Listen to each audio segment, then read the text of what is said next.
Hello there, and welcome to the Sleepy History Channel.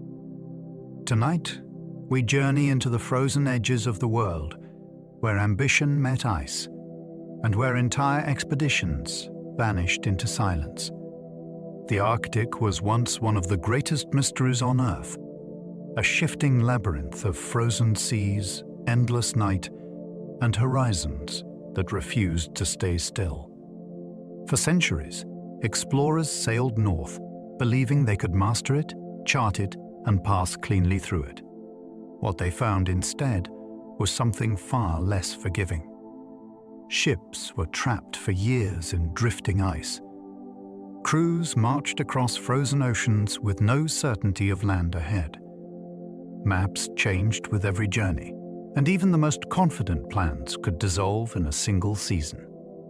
Yet they kept going, driven by curiosity, by pride, and by the belief that something extraordinary waited just beyond the next stretch of ice.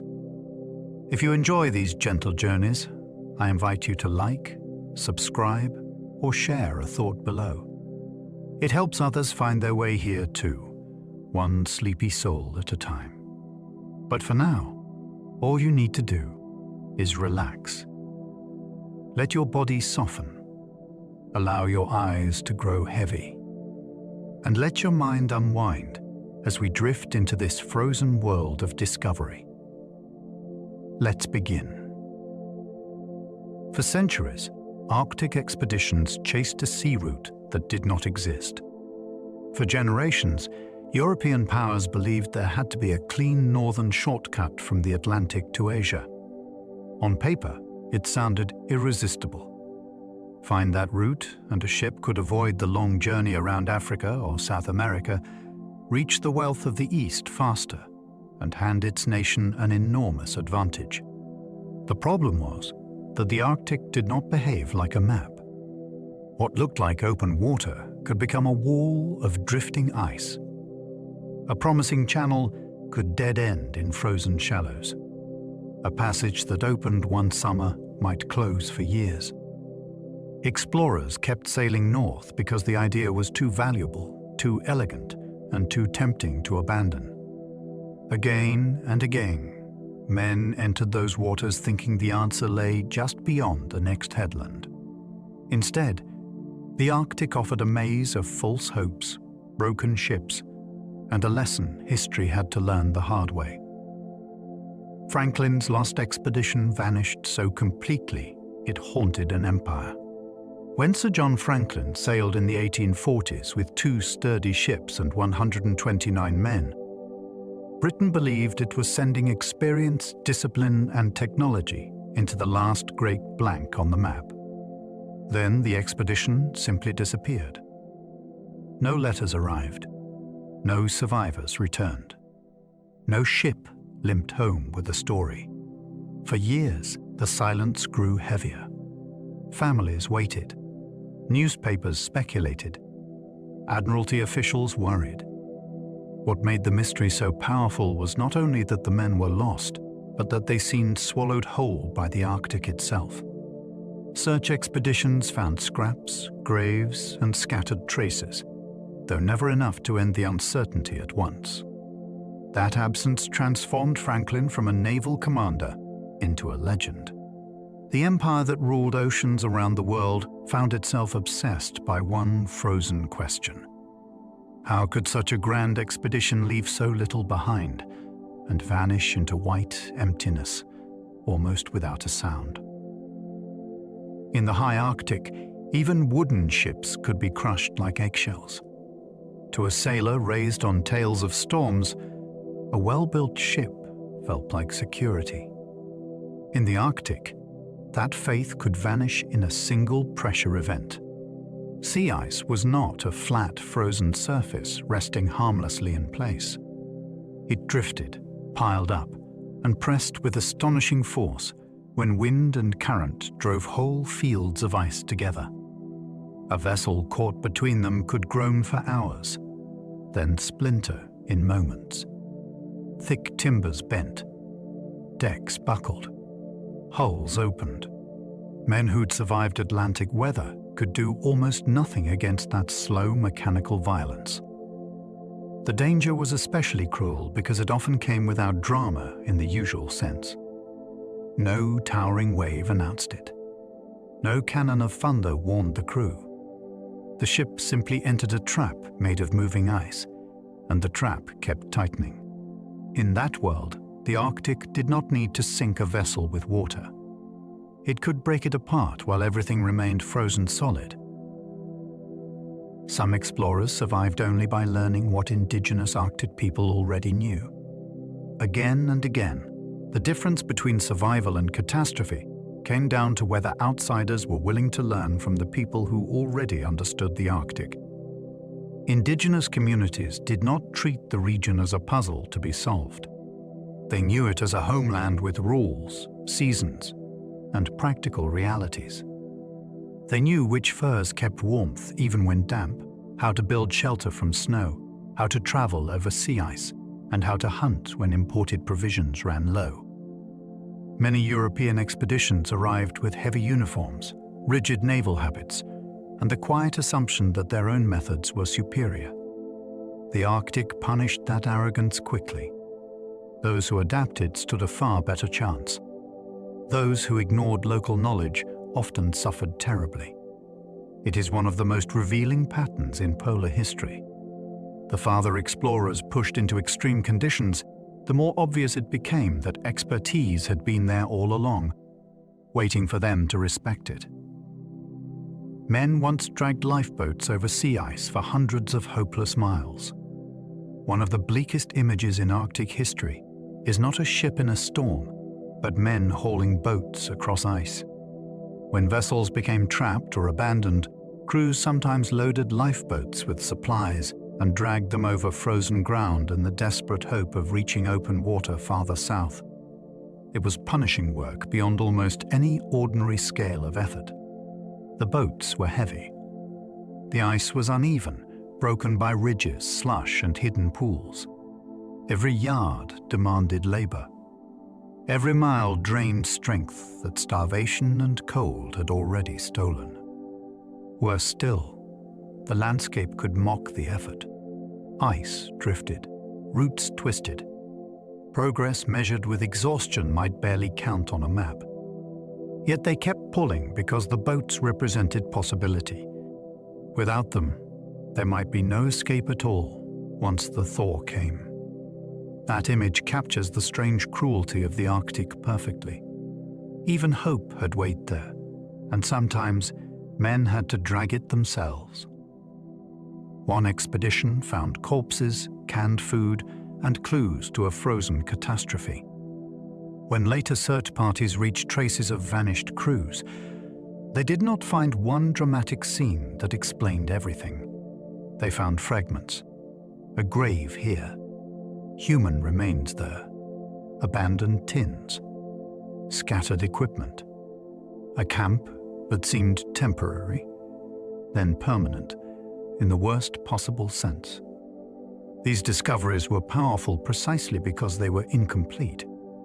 They revealed that disaster had unfolded in stages, slowly enough for choices to be made, and yet harshly enough that none of those choices had saved the men involved. Canned food, once a symbol of modern readiness, appeared among the wreckage as a reminder that supplies alone could not master the Arctic. Each object raised new questions. Why was this left behind? Why carry that and abandon this? Why were some things carefully placed while others lay scattered? The searchers were not just recovering relics. They were walking through the remains of decisions made under terrible pressure, trying to reconstruct a tragedy from objects that could not speak. The Northwest Passage was not one road, but a shifting maze of traps. For a long time, people spoke of the Northwest Passage as if it were a single hidden corridor waiting to be found. That idea was dangerously misleading. The Arctic archipelago is a bewildering web of straits, islands, bays, choke points, and channels that can look promising on a chart, yet become lethal in practice. A route might exist in theory while remaining nearly useless in reality. Ice could clog a narrow channel for an entire season. Shallow water could stop a deep ship cold. Storms, fog, and drift could erase confidence in a matter of hours. Even when explorers entered the right general region, they still faced a landscape that refused to become simple. That complexity matters because it explains why so many expeditions failed without being foolish. They were not all missing one obvious answer. They were confronting a place where geography itself seemed designed to frustrate certainty. The passage was real, but it was never the tidy solution empire imagined. Explorers entered polar darkness knowing the sun would vanish for months. Few experiences in exploration are stranger than sailing toward a season when the sun will stop rising. In the high Arctic winter, daylight does not merely shorten, it disappears. For crews trapped in the ice, that meant months of dim twilight and then long darkness, broken only by moonlight, lamps, and the shimmering sweep of the aurora. This was not just eerie. It affected judgment, mood, routine, and health. Time could feel unreal. Sleep patterns shifted. The mind turned inward. In that darkness, every creak of the ship and every distant crack of ice seemed magnified. Men read, performed plays, printed little newspapers, and clung to routine partly to stop the season from swallowing morale whole. The darkness became another member of the expedition, constant and impossible to argue with. To choose an Arctic voyage was to accept that the world itself would change around you, and that for a while the most familiar thing of all, sunrise, would simply cease. In the Arctic, scurvy, LED, and cold temperatures killed as surely as storms. Popular imagination often makes polar disaster look sudden. A ship crushed, a blizzard, a dramatic final stand against the elements. In reality, many Arctic deaths came through slower enemies that worked from within. Scurvy could hollow out a crew over time, weakening bodies through vitamin deficiency until wounds healed badly, gums bled, and strength ebbed away. Lead may have entered some expeditions through plumbing or poorly soldered food tins, adding confusion and illness to already desperate conditions. Cold itself was not just discomfort. It consumed energy, damaged tissue, and turned every task into a greater burden.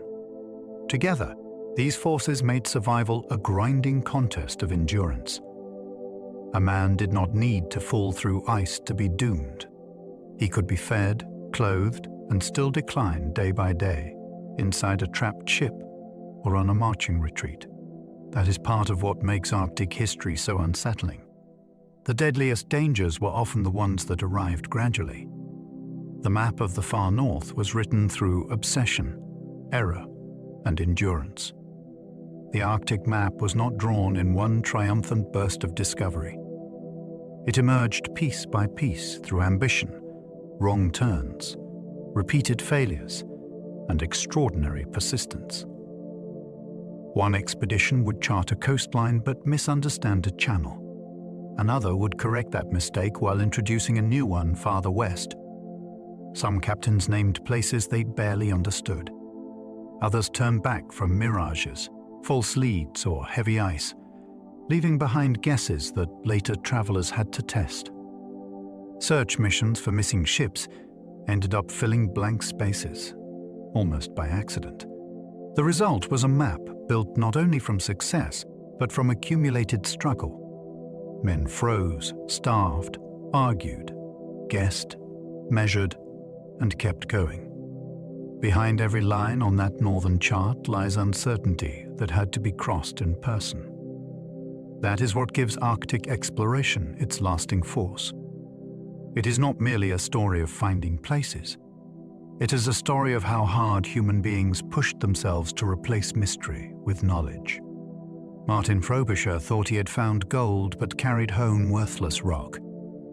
In the late 16th century, Martin Frobisher pushed into the far north, searching for a western route to Asia, yet his voyage returned with a different kind of promise. On Baffin Island, his men collected black stone that seemed to contain gold. That possibility electrified investors. England was not just dreaming of a passage anymore. It was dreaming of sudden Arctic wealth. More voyages followed, and ships came back loaded not with spices or silk, but with tons of ore hauled painfully across freezing seas. The excitement was enormous. Assayers argued. Hopes rose. Money poured in. Then the truth emerged. The deterring prize was essentially worthless. The whole episode is astonishing because it shows how quickly Arctic exploration could slide from navigation into fantasy. Men were willing to risk ice, fog, and shipwreck, not only for geography, but for treasure that existed mostly in their imagination, shining brightly until closer scrutiny made it vanish. John Cabot sailed west, hoping Asia lay just beyond the fog. At the end of the 15th century, John Cabot crossed the Atlantic for England with a breathtaking idea in mind. He believed that by sailing west and north, he might reach the riches of Asia far more directly than ships battling around Africa. That hope sounds almost innocent now, though at the time it was charged with enormous consequence. Asia meant spices, silk, markets, and prestige. It meant changing the balance of global trade. When Cabot made landfall in the North Atlantic world, he did not arrive where he thought he would. Yet the voyage mattered because it helped plant the stubborn belief that northern waters might hide a shortcut to the east. Fog, cold, and distance concealed the truth. What explorers kept finding were coasts, banks, and vast unfamiliar lands, rather than the edge of Cathay. Still, that early mistake kept its power. The Arctic entered European ambition as a promise whispered through mist.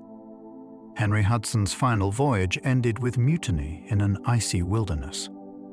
Henry Hudson spent years chasing northern routes through some of the most unforgiving waters on Earth, and his last expedition ended in one of exploration's bleakest betrayals.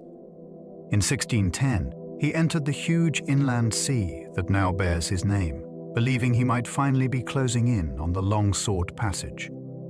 Instead, winter trapped the ship in ice. Hunger, cold, delay, and disappointment began poisoning the crew from within. By the time the ice released them, discipline had frayed badly. Then came mutiny. Hudson, his teenage son, and a handful of loyal or sick men were forced into a small, open boat and cast adrift in the vast northern wilderness. They were never seen again. That ending is unforgettable because it strips away the romance of exploration in a single brutal act. One moment a commander leads men into history. The next he is abandoned on open water, swallowed by distance, cold, and silence. Hudson Bay is named for a man cast adrift by his crew. Few places on Earth carry a more haunting name. Hudson Bay is immense, cold, and geographically important, though its title comes from a voyage that ended in human collapse. Henry Hudson did not live to use the bay that immortalized him. After enduring a winter trapped in ice, he was overthrown by men who had lost patience, hope, or perhaps basic mercy. They placed him in a small boat with his son and loyal companions, then let the bay and its wild margins decide the rest. The name therefore preserves not triumph in the usual sense, but tragedy. Every map that labels that inland sea quietly remembers an explorer who reached one of North America's greatest waters and then disappeared into it. There is something deeply Arctic about that. The landscape kept the man, but gave back the name. In that way, geography became memorial. A vast body of water now speaks for someone who never returned to tell his own story. Willem Barents became trapped in ice and wintered in a driftwood hut. When Dutch navigator Willem Barents pushed into the Arctic in the 1590s, he entered a world Europeans still understood very poorly. On his final voyage, his ship became locked fast in sea ice near Novaya Zemlya. There would be no easy escape before winter. Faced with the long polar night, the crew did something extraordinary. They dismantled part of the ship, gathered driftwood, and built a rough shelter on shore that became known as the Safe House. Inside that improvised refuge, men crowded together through freezing darkness while bears prowled outside, and fuel, warmth, and food became daily concerns. They repaired gear, rationed supplies, and fought to stay alive in conditions most people would barely imagine enduring for a single night. The episode matters because it captures an early moment when Arctic exploration stopped being a voyage and became a siege. The ice did not merely delay them. It forced them to build a tiny world against annihilation. Barents's crew left one of history's earliest detailed Arctic survival records. What makes the overwintering of Barents's men so compelling is not only that they endured it, but that they described it. Their journals and reports preserve one of the earliest close-up accounts of Europeans trying to survive a full Arctic winter. Through those records, the season stops being an abstract hazard and becomes a lived experience. We hear about freezing cold that penetrated every object, foxes and bears appearing around the camp, sickness weakening the crew, and the constant labor required just to maintain heat and order. We also glimpse the mental strain of confinement and darkness. These men were not merely waiting for spring. They were observing, improvising, and recording a new frontier in real time. That surviving testimony is priceless because it gave later generations something more valuable than legend. It gave them evidence. Long before polar exploration became famous in the 19th century, Barents's crew had already written one of its clearest lessons in frost, fear, endurance, and detail. European explorers kept mistaking bays, sounds, and inlets for the passage. One of the great recurring dramas of Arctic exploration was the false beginning. A ship would round a headland and suddenly see water extending westward into the unknown. Spirits would lift at once. Could this be the long-sought route? Then the hopeful channel would narrow, shoal, freeze, or end in a cul-de-sac of rock and ice. That happened again and again, because the Arctic coastline is full of features that tempt the eye. Bays resemble gateways. Sounds seem to promise continuity. Inlets invite projection. Explorers were not simply careless. They were staring into landscapes half hidden by fog, distorted by distance, and only partially mapped. A desire for success made every opening look meaningful. That pattern gave Arctic history a special rhythm of emotional rise and collapse. Excitement surged with each apparent breakthrough, then drained away with the next dead end. The geography itself seemed to bait ambition, offering just enough possibility to keep men sailing deeper into uncertainty. Some early maps showed open polar seas that never actually existed. For centuries, many Europeans imagined that if ships could only push far enough through the belt of southern ice, they might reach an open and navigable sea around the pole. On old maps, that fantasy sometimes appeared with astonishing confidence. Cartographers drew spaces no one had truly seen and gave them coherence, elegance, and deceptive calm. The idea had a certain logic to those who wanted to believe it. Perhaps the sun's summer presence or strange ocean currents kept the central polar region open. Perhaps the terrible ice was only a barrier around something unexpectedly passable. In reality, those maps often revealed desire more than knowledge. They filled blankness with order and rewarded hope with lines on parchment. That matters because maps do not merely reflect exploration. They shape it. A captain sailing north with an open sea in mind saw the Arctic through that expectation. The page therefore became part of the hazard, encouraging men to trust a geography that had never existed. The belief in a warm polar ocean misled expeditions for generations. The warm polar sea was one of those ideas that sounds improbable now, though once it held serious power. Many believed that beyond the crashing outer ice lay a more hospitable northern ocean, open to ships and perhaps even softened by unusual climate. Strange sightings, incomplete reports, and a deep hunger for a solution helped the notion survive.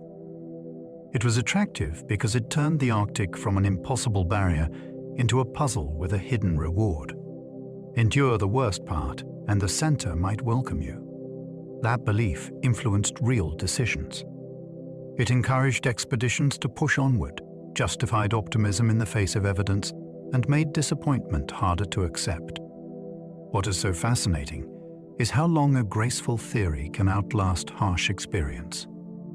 The Arctic kept presenting pack ice, brutal cold, and navigational misery, yet the dream persisted. In that sense, the explorers were not only battling weather and geography, they were also battling ideas that refused to die. Searches for the Northwest Passage often doubled as quests for national glory. The Arctic was never just about geography. Every northern voyage sailed into the ambitions of states that wanted prestige as much as roots. To discover the passage would not merely enrich trade. It would place a nation at the center of one of the world's great trials. That made the search intensely political. England, the Netherlands, and later Britain treated the far north as a stage where resolve, science, seamanship, and imperial confidence could all be displayed. A captain who succeeded might bring home more than charts. He might bring his country bragging rights for generations. That pressure shaped the whole culture of exploration. Expeditions were celebrated in newspapers, financed by investors, praised in speeches, and remembered in monuments. Failure did not always diminish the effort, because heroic suffering could also feed national myth. The result was a strange mixture of calculation and romance. Men sailed into ice fields not only to find water, but to prove whose country deserved to stand tallest on the map. Franklin sailed with books, fine tableware, and enormous imperial confidence. When Sir John Franklin departed on his final expedition, he did not sail like a man expecting chaos. He sailed like a representative of the most powerful maritime empire on Earth. His ships carried substantial provisions, carefully chosen equipment, a shipboard library, and the kind of polished tableware that suggests civilization could be maintained even at the edge of the unknown. That detail matters because it reveals the mindset of the mission. Britain believed discipline, planning, technology, and naval order could carry the values of home into the Arctic. Officers would dine properly. Men would follow routine. Knowledge and confidence would tame the frontier. There is something almost chilling in that contrast. The expedition entered one of the harshest environments on Earth, furnished with the habits of a drawing room and the assumptions of empire. The tragedy that followed feels larger because of it.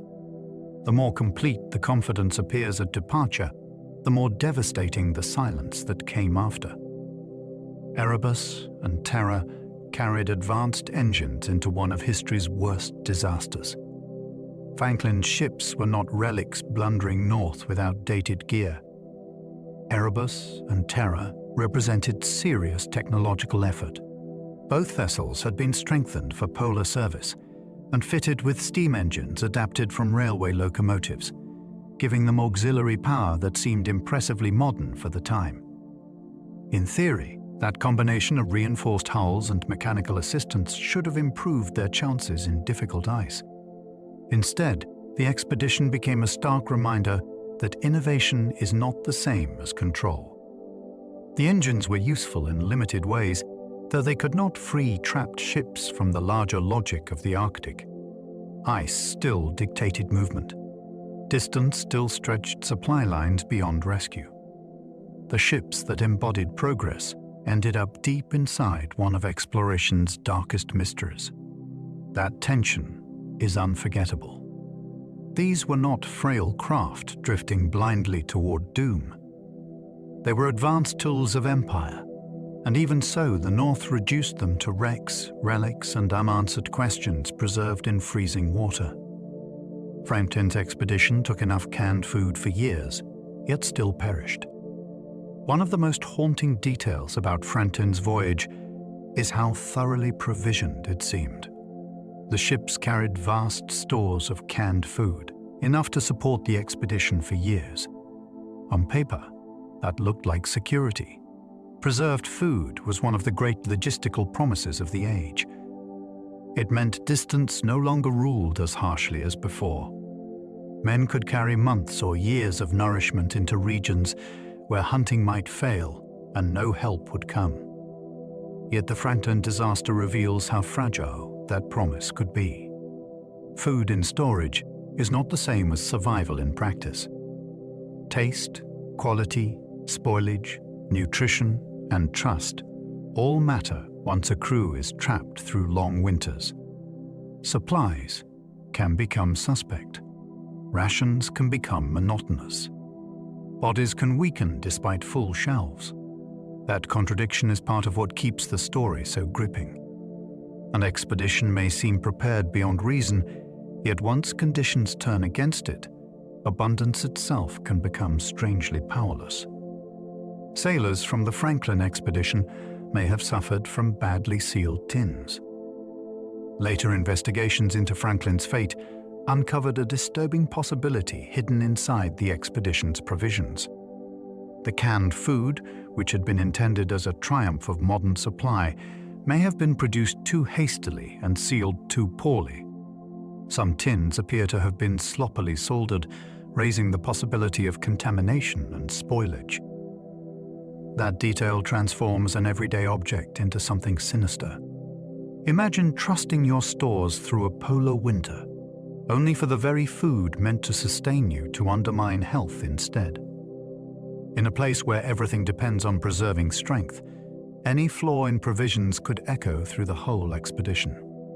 Weakness invites sickness. Sickness slows work.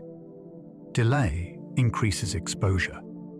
Exposure deepens crisis. It is a grim chain reaction.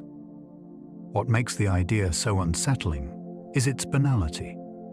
The Arctic did not need a spectacular failure here. A rushed contract and badly sealed containers may have helped tilt one of the most famous expeditions in history toward irreversible disaster. Lead poisoning became one of the most debated clues in Franklin's fate. When scientists examined remains linked to Franklin's expedition, unusually high lead levels sparked intense debate.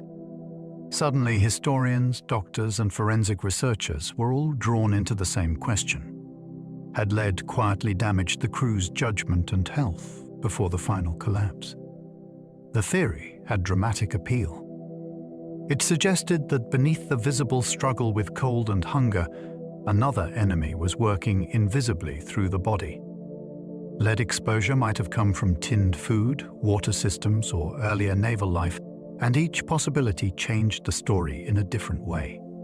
Some researchers argued it played a major role. Others urged caution, noting that 19th century sailors often carried significant lead burdens already. That argument continues because the evidence is compelling without being perfectly simple. It also captures why Franklin's story still grips people. The disaster may not have had one clean cause. It may have been a deadly overlap of environment, design, physiology, and time, each worsening the rest. Inuit testimony preserved vital details long before British officials believed it. Long before many British investigators accepted what had happened to Franklin's men, Inuit witnesses had already provided crucial pieces of the story. They described starving white men dragging boats, abandoned ships in the ice, scattered objects, and grim signs of collapse on land and coast. These were not vague legends. They were practical observations from people who knew the region, traveled through it, and understood what they were seeing. Yet officials steeped in imperial certainty often treated that testimony with suspicion or selective interest. That refusal is one of the most revealing failures in the whole saga. The information existed, though prejudice slowed its acceptance. Once later, searchers compared accounts, relics, and physical evidence. Much of what Inuit witnesses had said proved powerfully important. Their testimony helped bridge the gap between disappearance and explanation. The lesson reaches beyond Franklin. Arctic history repeatedly shows that knowledge was present in the North long before outsiders decided it counted as evidence worth trusting.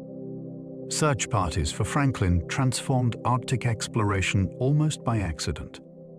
The disappearance of Franklin did not just launch a rescue effort.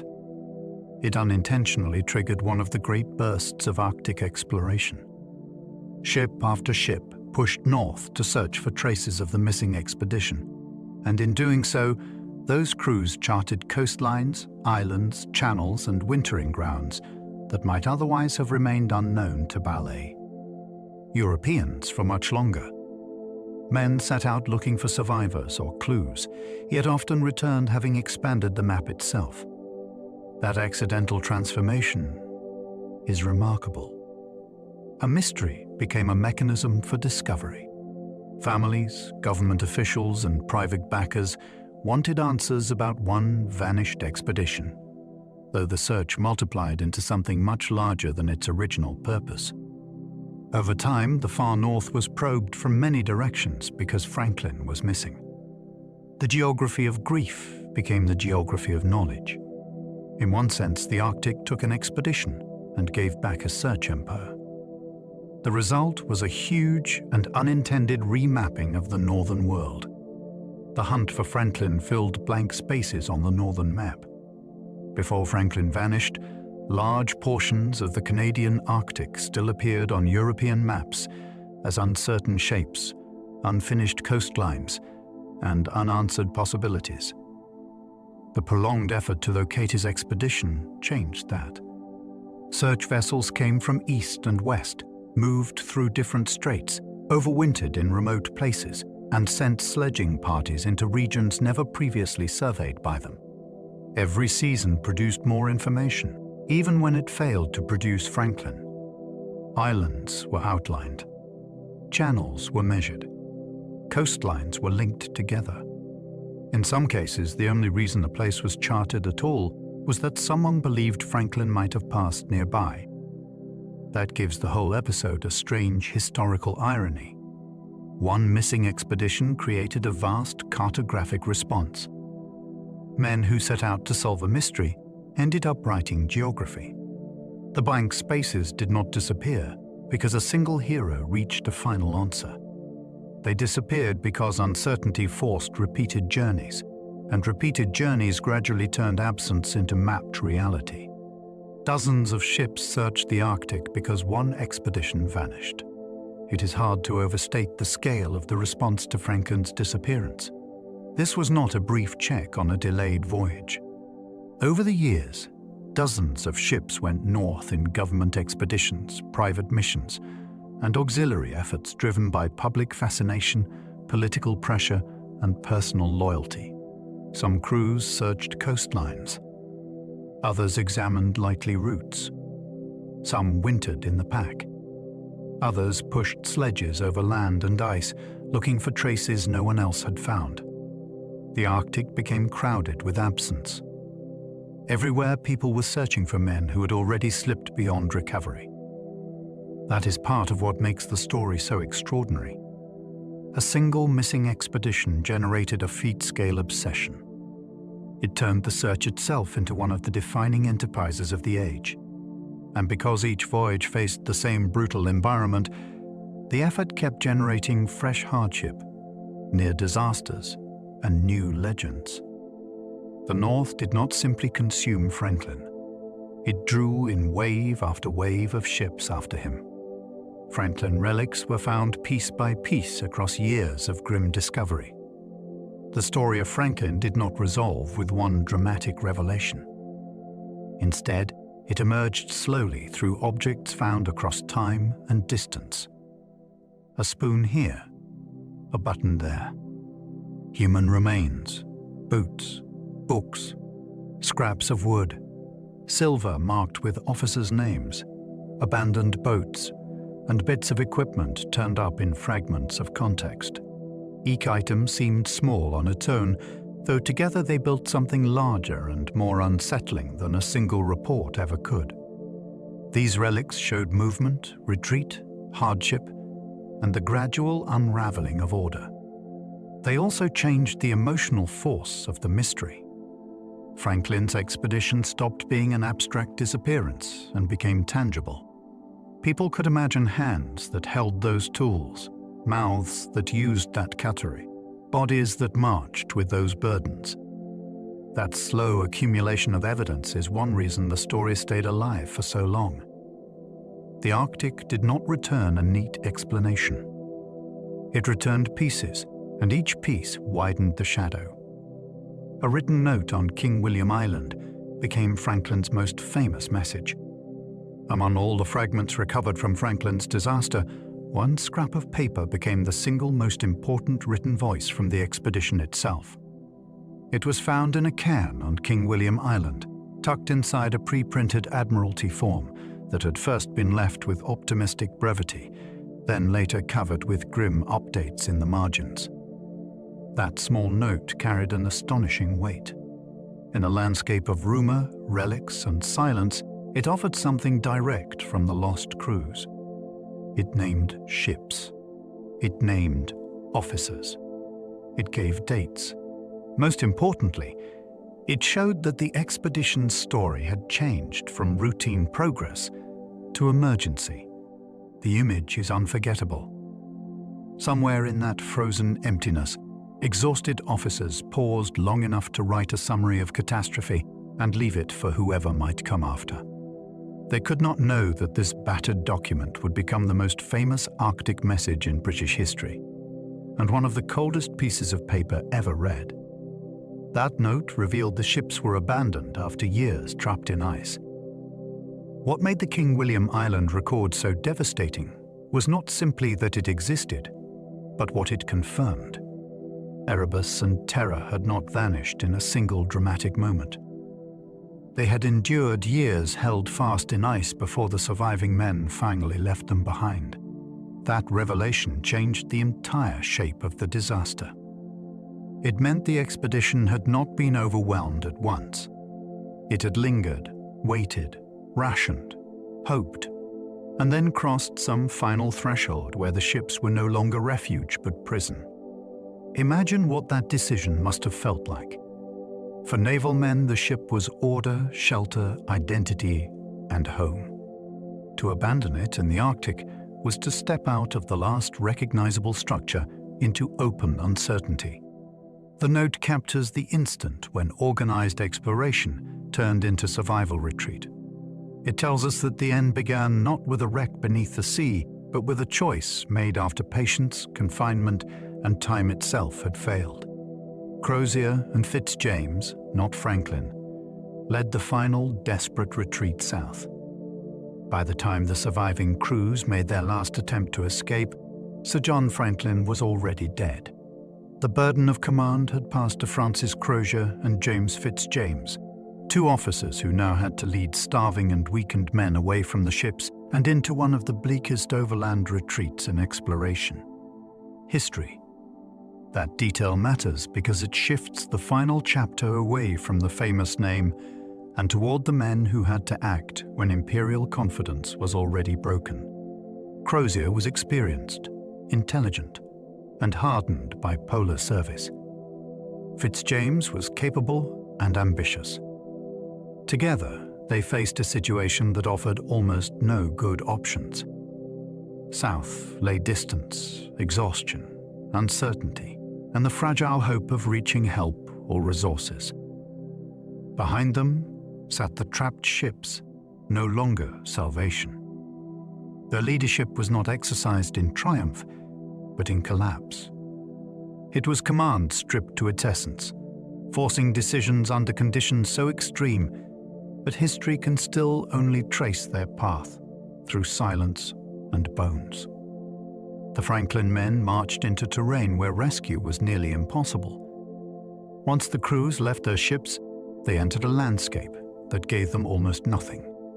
The route south from King William Island was not a road towards safety in any comforting sense. It was a long passage through barren coasts, freezing weather, difficult ice, and immense distances with very little margin for weakness or delay. Rescue from the outside was nearly unthinkable because the region itself was so hard to reach. Even search expeditions struggled to penetrate it years later, and they arrived better informed than Franklin's men were when they began their retreat. That isolation is what makes the march so haunting. These men were not simply heading toward help that failed to appear. They were moving through a world where help could scarcely exist in time. Every step southward carried the appearance of agency, yet the geography was stacked against them from the start. The terrain itself became a verdict, vast enough to erase organized effort and private hope alike. Their last journey crossed a land already understood by local Inuit. One of the most striking ironies in the Franklin story is that the final retreat unfolded across a region that was not unknown to everyone. Local Inuit already knew the land, its routes, its resources, its dangers, and the ways a person might travel through it and survive. To Franklin's men, the terrain became a final labyrinth. To those who lived there, it was part of an inhabited world with knowledge attached to every season and shoreline. That contrast is quietly powerful. It reminds us that exploration often depends on who is doing the describing. What British officers experienced as deadly uncertainty existed within a landscape that others understood with skill and intimacy. The tragedy therefore becomes larger than a failed march. It becomes a collision between imported assumptions and established northern knowledge. The men were not dying in a blank white void. They were crossing a place with rules, memory, and expertise, though those resources lay largely beyond the reach of the system that had sent them there. Victorian rescue missions often carried more faith than practical Arctic skill. Many of the rescue expeditions sent after Franklin were driven by courage and determination, but not always by the kind of practical Arctic expertise that actually kept people alive. Officers often came from a culture that prized discipline, hierarchy, and endurance, and those qualities certainly mattered. Yet the North demanded more than moral seriousness. It demanded flexible travel methods, efficient cold weather clothing, local food strategies, and a willingness to adapt quickly to conditions that did not care about naval prestige. Too often, rescue missions carried enormous confidence in character and too little understanding of environment.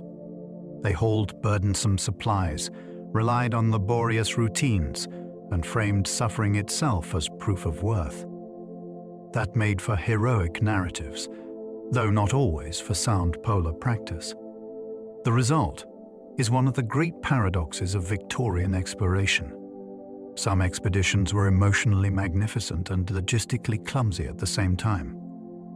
In the Arctic, faith in resolve could inspire men greatly, but it could not by itself bend ice or shorten distance.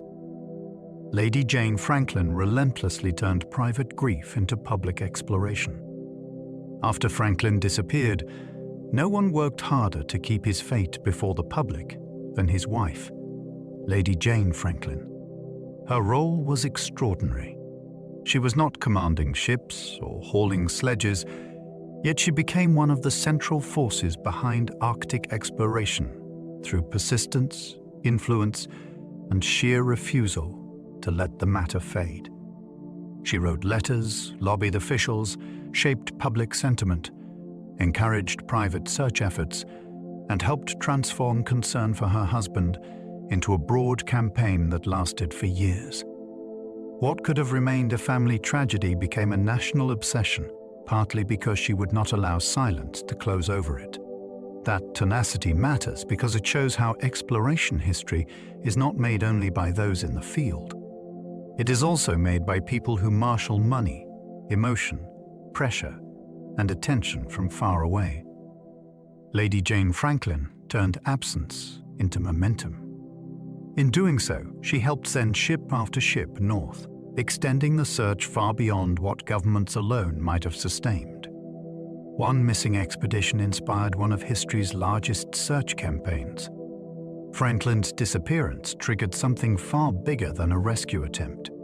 It unleashed a search campaign of astonishing scale, sustained across years, involving naval operations, private ventures, overland parties, and an expanding web of routes through the Arctic.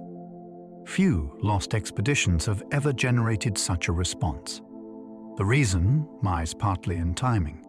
Britain was powerful, Franklin was prominent, and the Northwest Passage still gripped the imagination. Add a complete silence from the expedition, and the result was irresistible. Every season without news made the mystery deeper and the pressure stronger. Searchers pushed into dangerous channels, wintered in remote harbors, and dragged sledges across punishing terrain looking for traces that might or might not still exist. The campaign became an enterprise in its own right, almost a second age of Arctic exploration built on the absence of one fleet. A vanished expedition, therefore, did something extraordinary. It generated not just grief and legend, but a massive geographical mobilization across the far north. John Ray solved much of Franklin's mystery, then was vilified for it. John Ray came closer than almost anyone to understanding what had happened to Franklin's men, and Britain did not reward him for it. Ray was a practical, highly capable Arctic traveler who moved efficiently, observed carefully, and listened to Inuit accounts rather than dismissing them. Through that combination of field skill and local testimony, he assembled a picture of the expedition's collapse that was far more accurate than the comforting myths many preferred. He identified where the men had gone, how badly their retreat had deteriorated, and what grim behavior may have followed in the final extremity. Instead of being widely honored for solving the mystery, he faced hostility, disbelief, and moral outrage. That reaction reveals how exploration stories are shaped not only by evidence, but by the emotional needs of the society hearing them. Ray brought home a truth too harsh for Victorian Britain's preferred self-image. He was punished, in part, for understanding the Arctic too clearly and reporting it too honestly. Ray trusted indigenous knowledge and reached conclusions Britain hated hearing. Ray's great advantage in the Arctic was not dramatic heroics, but disciplined openness to the best available knowledge. He traveled more lightly than many naval explorers, adopted practical northern methods, and treated Inuit testimony as serious evidence rather than inconvenient rumor. That approach allowed him to draw conclusions with unusual speed and confidence. It also put him at odds with a British culture that often preferred noble uncertainty to an uncomfortable answer. When the testimony he trusted pointed towards starvation, collapse, and acts that shattered ideals of disciplined British manhood, many people recoiled. They did not merely dislike the conclusion. They disliked the route by which he had reached it. Ray's willingness to rely on indigenous accounts challenged two cherished assumptions at once.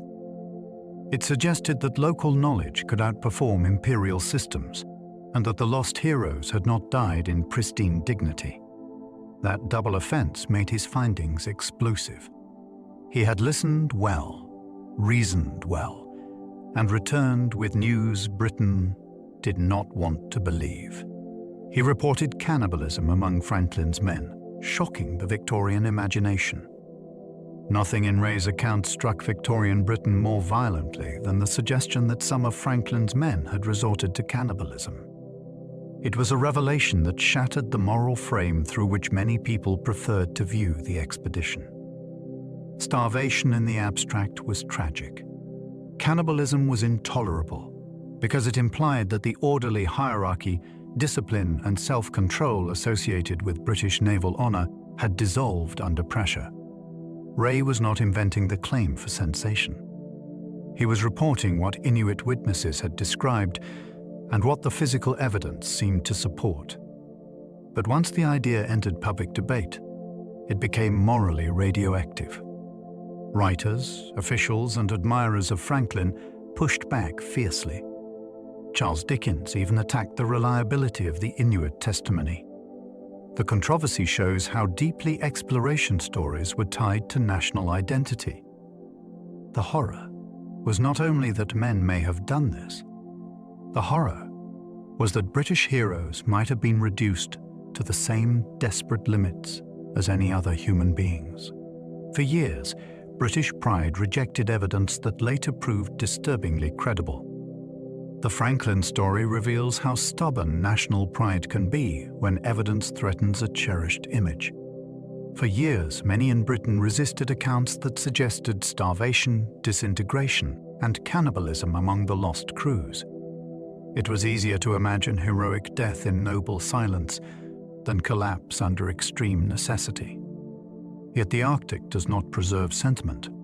Over time, more evidence emerged through bones, cup marks, artifacts, Inuit testimony, and the broader logic of the retreat route itself. The picture that developed did not make the men contemptible. If anything, it made their fate more terrible and more human. Still, that humanity was exactly what some people had resisted. They wanted symbols, not starving bodies making impossible decisions. What makes this so gripping is the gap between reputation and environment. The British Empire could command oceans, produce monuments, and tell stirring stories, but in the Arctic it could not negotiate terms with hunger. The North kept forcing pride to face biology and distance. Robert Messier completed the Northwest Passage partly by ship and partly on foot. Robert Messier occupies a strange place in Arctic history because he is often credited with completing the Northwest Passage, though not in the simple way people usually imagine. His ship, Investigator, pushed in from the Pacific side and became trapped in the ice. From there, the story turned into a hybrid of navigation and survival. N.C. Clure and his men established that a connecting route existed to the east, and contact with another British expedition eventually bridged the gap. The passage was therefore completed through a combination of ship travel, sledging, and transfer between crews, rather than by one vessel sailing neatly through from end to end. That makes his achievement more fascinating, not less. It shows how stubborn the Arctic remained even at the moment of proof. The route could be demonstrated, yes, but only through hardship, improvisation, and human movement across frozen space. The passage had finally been solved in theory, though the North still refused to make success look graceful. M.C. Clure's expedition proved the passage existed, though not as a practical route. M.C. Clure's achievement mattered enormously because it answered a question that had tormented Europe for centuries. Yes, there was a navigable connection linking Atlantic and Pacific waters through the Arctic archipelago. Yet the form in which that answer arrived was deeply revealing. The route existed on the map, though the conditions surrounding it made plain that this was no easy commercial highway waiting to transform trade. Ice trapped ships, seasons closed windows abruptly, and survival remained precarious even for experienced crews supported by major national effort. In other words, the prize turned out to be real and disappointing at the same time. The dream had promised a shortcut that might reshape world commerce. The reality offered a route so difficult that proving it required extraordinary endurance and rescue. That contradiction is one of the most Arctic moments in history. After centuries of pursuit, the answer was finally yes. But it was a yes wrapped in warning. Geography had yielded, and still practicality had not. His crew survived by abandoning their icebound ship and crossing to rescuers. The final chapter of M.C. Clure's expedition captures the raw logic of Arctic survival. Investigator was trapped beyond recovery, and the crew could not simply wait forever for a miracle. Rescue came in the form of contact with another British expedition operating elsewhere in the region. To seize that chance, MC Clo's men had to leave their own vessel behind and cross the ice to join those who could carry them out. That image echoes through polar history with special force. A ship that had once represented hope, command, and national purpose became something to walk away from. Survival depended not on preserving the original mission, but on surrendering it. The crew's escape is gripping because it combines success and failure in the same action. They lived, and the passage was effectively completed, yet only through abandonment. The Arctic kept insisting on that harsh lesson. Sometimes the greatest victory available was not conquest, but recognizing when the object that brought you north could no longer bring you home. Roald Amundsen became the first to navigate the entire Northwest Passage. Where so many larger and more heavily backed expeditions had stumbled, Roald Amundsen quietly achieved what generations had sought. Between 1903 and 1906, he completed the first full navigation of the Northwest Passage from ocean to ocean in the small vessel Gioa. The accomplishment was extraordinary, not because it was flashy, but because it was careful. Amundsen did not charge north expecting the Arctic to yield to prestige. He moved slowly, observed conditions, wintered deliberately, and treated the passage as a problem requiring patience rather than imperial drama. By the time he emerged, the old dream had finally been fulfilled by someone operating with a style almost opposite to that of many famous British expeditions. His success marked the end of a centuries-long geographical quest, though it also revealed that mastery in the Arctic often belongs to those most willing to appear modest. The passage was conquered at last, though not by noise and not by grandeur. Amundsen succeeded with a tiny ship where grander expeditions had failed. Gioa was not the sort of vessel that announced power from a distance. It was small, shallow, and practical, a craft chosen to thread difficult channels rather than dominate them. That choice was central to Amundsen's success. Earlier expeditions often relied on bigger ships, larger crews, and the prestige of scale, though those very qualities could become liabilities in narrow, ice-tuked Arctic waters. A smaller ship could do what grand vessels could not. It could use shallower passages, require fewer supplies, and adapt more readily to the fragmented geography of the Canadian North. There is something almost poetic in that reversal. After centuries in which empires hurled formidable resources at the problem, the breakthrough came in a compact craft with a limited crew and a disciplined plan. The Arctic had not been waiting for the strongest-looking visitor. It had been waiting for one that fit. Amundsen's little ship succeeded because it matched the environment instead of trying to overwhelm it. He spent years learning from Netzilik Inuit rather than dismissing them. One of the smartest things Amundsen did was something many earlier explorers had failed to do. He listened. During the Gioa expedition, he spent long periods near Netzilik Inuit and learned directly from them about clothing, travel, equipment, diet, and survival in the Arctic. This was not a decorative interest in local custom. It was an operational choice that shaped success. He studied how to dress for movement and cold, how to use dogs effectively, how to read conditions, and how to live in a way that made sense in the North, rather than in a European imagination of the North. That willingness to learn gave him an advantage more valuable than abstract bravery. It gave him relevance. The Arctic becomes much more navigable when a traveler stops treating it as a stage for imported assumptions. Amundsen understood that, and his example still stands out because it is so revealing. In a region famous for punishing arrogance, he chose apprenticeship over pride and gained the passage. Amundsen treated Arctic travel as a local skill, not a European conquest. Amundsen's greatest strength may have been conceptual before it was physical. He approached Arctic travel as something that already had techniques, rules, and experienced practitioners. That sounds obvious, yet it marked a sharp break from traditions that framed the North mainly as a blank arena for European endurance. He respected efficiency over ceremony. He cared about what worked more than what looked dignified. In practice, that meant lighter methods, better adaptation, and a willingness to absorb lessons from people who had lived successfully in the region for generations. The result was not only success in navigation. It was a different philosophy of exploration. He did not need the Arctic to validate his culture by yielding dramatically to it. He needed to move through the Arctic competently. That distinction is profound. It turns exploration from confrontation into disciplined participation. Amundsen's legacy, therefore, goes beyond one route.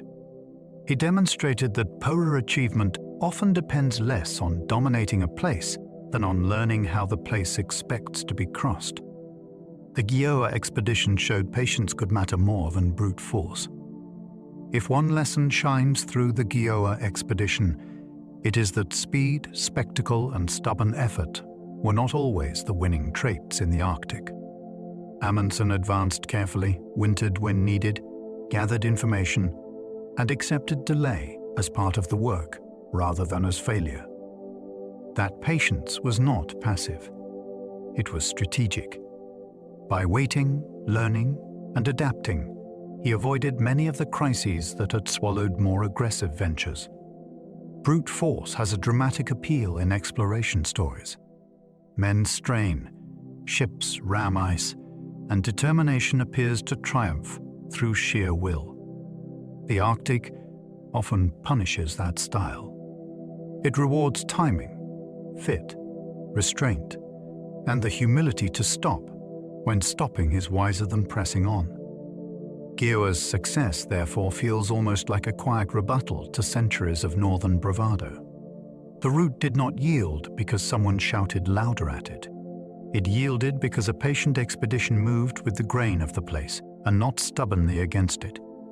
Fridtjof Nansen deliberately froze his ship into polar ice on purpose. Most explorers dreaded the moment their ship stopped moving in the pack. Fridtjof Nansen built an entire expedition around it. In the 1890s, he sailed from into the Siberian Arctic with a radical idea. If wreckage from a lost American ship could drift across the top of the world, then perhaps a specially designed vessel could do the same. So instead of fighting the ice, Nansen entered it on purpose and let the sea clamp shut around his ship. It was one of the boldest acts of confidence in polar history. He was gambling not only on survival, but on the invisible movement of the Arctic Ocean itself. That meant trusting currents no one had truly mapped and surrendering ordinary navigation for years at a time. The plan sounds almost impossible, even now. A captain normally tries to keep command of his ship. Nansen's genius was to give up that command deliberately and turn captivity into strategy. Nansen hoped the Arctic Ocean itself would carry Fram toward the pole. Nansen's plan depended on a breathtaking act of scientific imagination. He believed the Arctic Ocean was not static, but in slow motion, carrying ice and anything trapped inside it across the top of the world. Evidence for this came from an eerie source. Debris from the American vessel Jeannette, lost near Siberia, had later been found on the far side of the Arctic, near Greenland. To Nansen, that drift pattern suggested a hidden transpolar current. If he could lock Fram into the right ice, the ocean might transport the ship farther north than any vessel had ever gone, perhaps even close enough to the pole itself. It was a daring fusion of exploration and deduction. He was reading the Arctic like a giant machine whose gears were buried under ice and storm. The beauty of the idea lies in its calm audacity. Instead of overpowering nature, he intended to ride one of its deepest movements into the unknown. Fram was built round so ice would squeeze it upward, not crush it. Fram did not look like the kind of ship a traditional sailor would trust at first glance. Its hull was unusually rounded, broad, and smooth-sided because it had been designed for one astonishing purpose. When the pack ice closed in, the ship would not resist the pressure like an ordinary vessel and splinter under it. Instead, the ice would grip the curved hull and force the whole ship upward, lifting it out of danger like a seed pressed from between fingers. It was a brilliant reversal of the Arctic's usual logic. Most ships were built to endure seas, not to survive a giant frozen vice. Fram was built specifically for the vice. That meant thick timbers, immense strength, and a shape that looked almost stubbornly strange. It was not elegant in the old naval sense. It was elegant in a polar sense. Every line in its structure acknowledged the power of ice and turned that power into something survivable. That radical ship design changed how explorers imagined surviving pack ice. Before Fram, many expeditions still treated heavy pack ice as an enemy to resist until resistance failed. Ships were reinforced, yes, but often in ways that assumed they could simply endure greater pressure than the ice could exert. The Arctic kept proving otherwise. Nansen's vessel changed the conversation because it proposed a different answer entirely. Survival did not always mean standing firm. Sometimes it meant yielding in the right way. Fram's rounded, immensely strong hull showed that a ship could be engineered not merely to suffer the pack, but to respond intelligently to it. That was a conceptual breakthrough as much as a technical one. Explorers began to see that polar design had to emerge from the physical behavior of the environment itself. The ice was not a storm to be weathered and forgotten. It was a force that shaped architecture, strategy, and expectation. In that sense, Fram altered not only shipbuilding, but the mental map of what Arctic survival could mean. Nansen later left his ship and skied north with Hjalmar Johansen. Even after surrendering Fram to the drift, Nansen was not content merely to wait and see where the Arctic carried him. When it became clear the ship would not pass close enough to the pole for his ambition, he made an even more daring choice. He and Hjalmar Johansen left the security of the vessel and set off over the ice with sledges, dogs, kayaks, and skis, aiming to push farther north on foot than any human had managed before. It was an extraordinary gamble. Behind them floated the last stable shelter they had known. Ahead lay broken sea ice, freezing water, uncertain distance, and the immense danger of miscalculation in a landscape that moved beneath them. The scene feels almost mythic. Two men, tiny against the white world, deliberately walking away from their ship in pursuit of a point no one could see. Polar history rarely offers a purer image of determination balanced on the edge of recklessness. Their polar dash failed, yet became one of history's greatest survival stories. Nansen and Johansen did not reach the pole. The drifting ice, the vast distances, and the brittle arithmetic of supplies forced them to turn back. Yet what followed is one of the most gripping reversals in exploration history. Failure at the stated goal opened the door to a far greater test. Now the challenge was no longer how far north they could go, but whether they could stay alive while making their way back through a moving wilderness of floes, leads, storms, and uncertainty. They hauled sledges, crossed black water in frail kayaks, killed bears and walrus for food, and navigated with extraordinary skill through a world offering almost no mercy.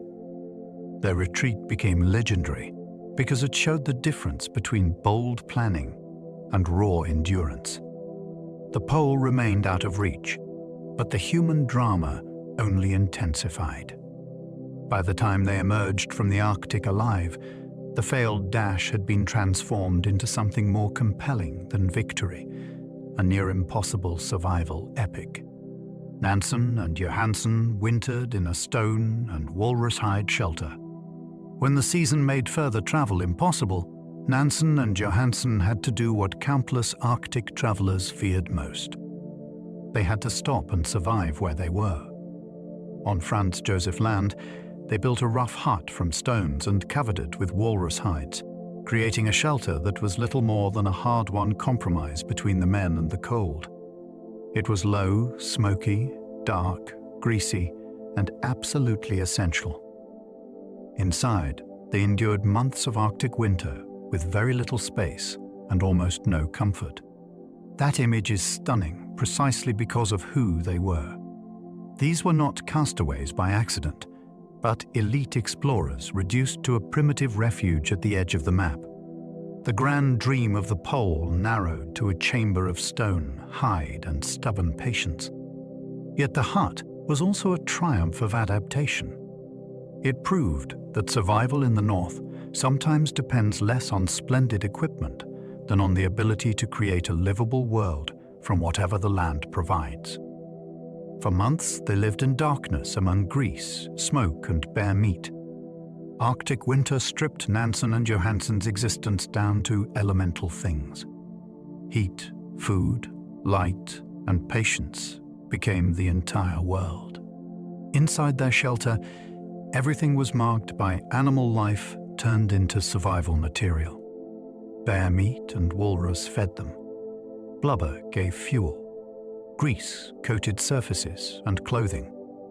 Smoke drifted in the cramped interior, clinging to everything.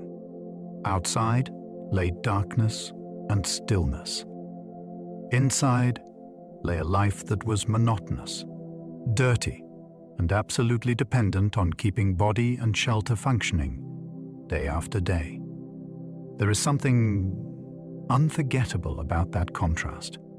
These men had begun with scientific purpose and polar ambition. Now they were living by firelight in a den-like refuge, managing flesh, fat, and fatigue in order to remain alive until the season changed. It is one of the most intimate scenes in exploration history because it strips away heroics and leaves the essentials.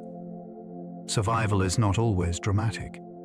Sometimes it is months of smoke, meat, waiting, and grit.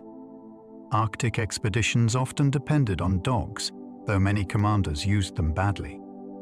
Dogs were among the most powerful tools ever brought into polar travel, yet many expeditions failed to use them with anything like proper understanding. In the right hands, dog teams transformed movement across snow and sea ice. They hauled loads faster than men, conserved human energy, and could operate effectively in cold that turned marching into punishment.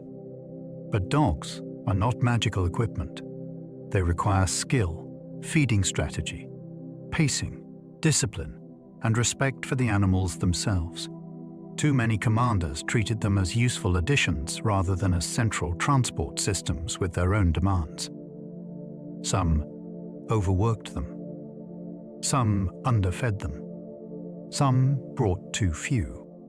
Others had little experience driving teams in difficult conditions and lost efficiency through ignorance. The result was a recurring tragedy of wasted advantage. The Arctic had offered explorers a proven engine of movement, already mastered by northern peoples, and many still used it clumsily. In polar history, the presence of dogs often mattered less than whether anyone truly knew how to use them. The best polar travelers treated dog sledges as essential technology, not extras. The explorers who excelled in snow travel understood something simple and profound. A dog sledge was not a charming traditional accessory. It was a highly refined transportation system, perfectly evolved for cold, distance, and difficult surfaces. Skilled polar travelers planned routes, loads, and even camp routines around the capabilities of their teams. They knew that dogs turned miles into manageable distances and gave men more strength for navigation, hunting, and decision-making. In many cases, dogs were the difference between an expedition moving with purpose and an expedition grinding itself into exhaustion. What makes this so fascinating is how often the lesson had to be relearned. Modern-minded expeditions sometimes placed their faith in machinery, manpower, or rigid military habits while overlooking the efficiency of an older solution. The Arctic kept handing out the same verdict. Those who treated dog travel seriously moved better. Those who treated it as secondary often paid in time, energy, and sometimes in lives. Few technologies proved themselves so brutally and so often. Men on foot could haul sledges, but dogs preserved strength and time. Human beings can pull astonishing weights when forced to, and many Arctic expeditions did exactly that. Men harnessed themselves to sledges and dragged food, tents, instruments and boats over ice ridges and snowfields with terrible determination. The achievement is impressive, but it came at a cost that often shaped the entire expedition. Every pound hauled by muscle was paid for in calories, fatigue, and diminished resilience. Dogs changed that equation. They converted travel from an act of slow self-destruction into something more sustainable. With dog teams, men arrived at camp with greater strength left for shelter building, navigation, hunting, and judgment. They lost less body weight, covered more ground, and retained more flexibility when conditions worsened. That difference is easy to underestimate until you imagine the alternative. Day after day of hauling by hand in extreme cold can hollow out even the strongest crew. Dogs did not merely make travel easier. They protected the human core of an expedition from being consumed by movement itself. British expeditions often favored manpower where indigenous methods proved far superior. One of the most persistent and costly patterns in Arctic history was the tendency of many British expeditions to glorify human hauling, even when better methods were visible all around them. There was almost a moral dimension to it.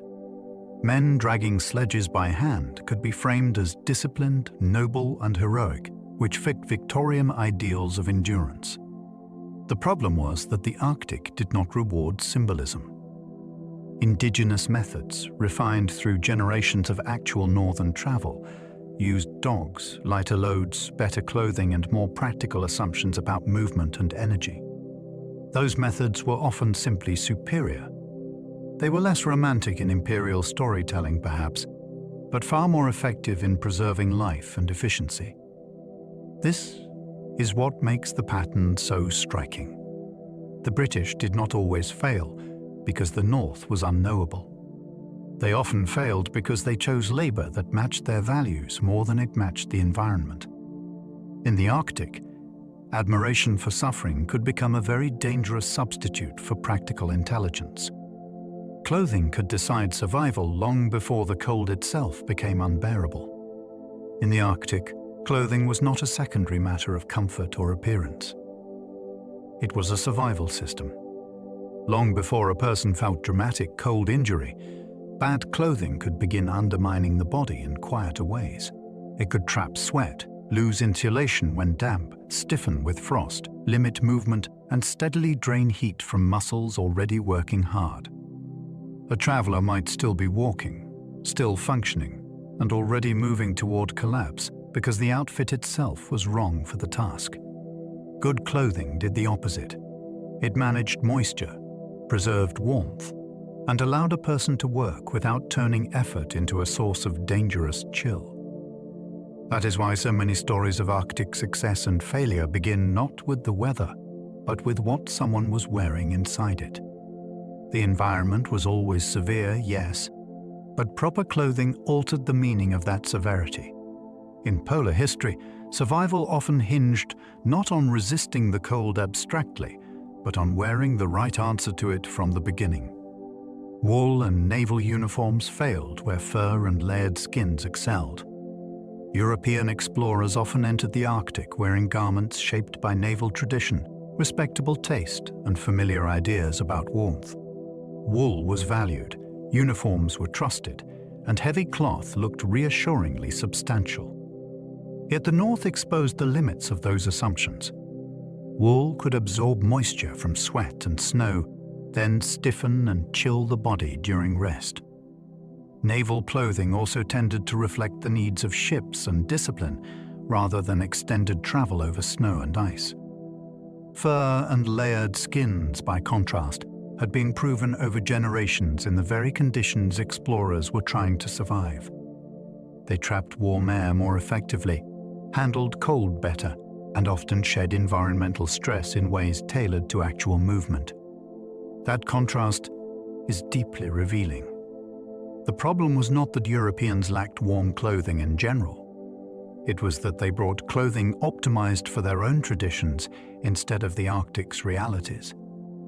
The North rewarded garments shaped by experience and punished those shaped mainly by habit and confidence.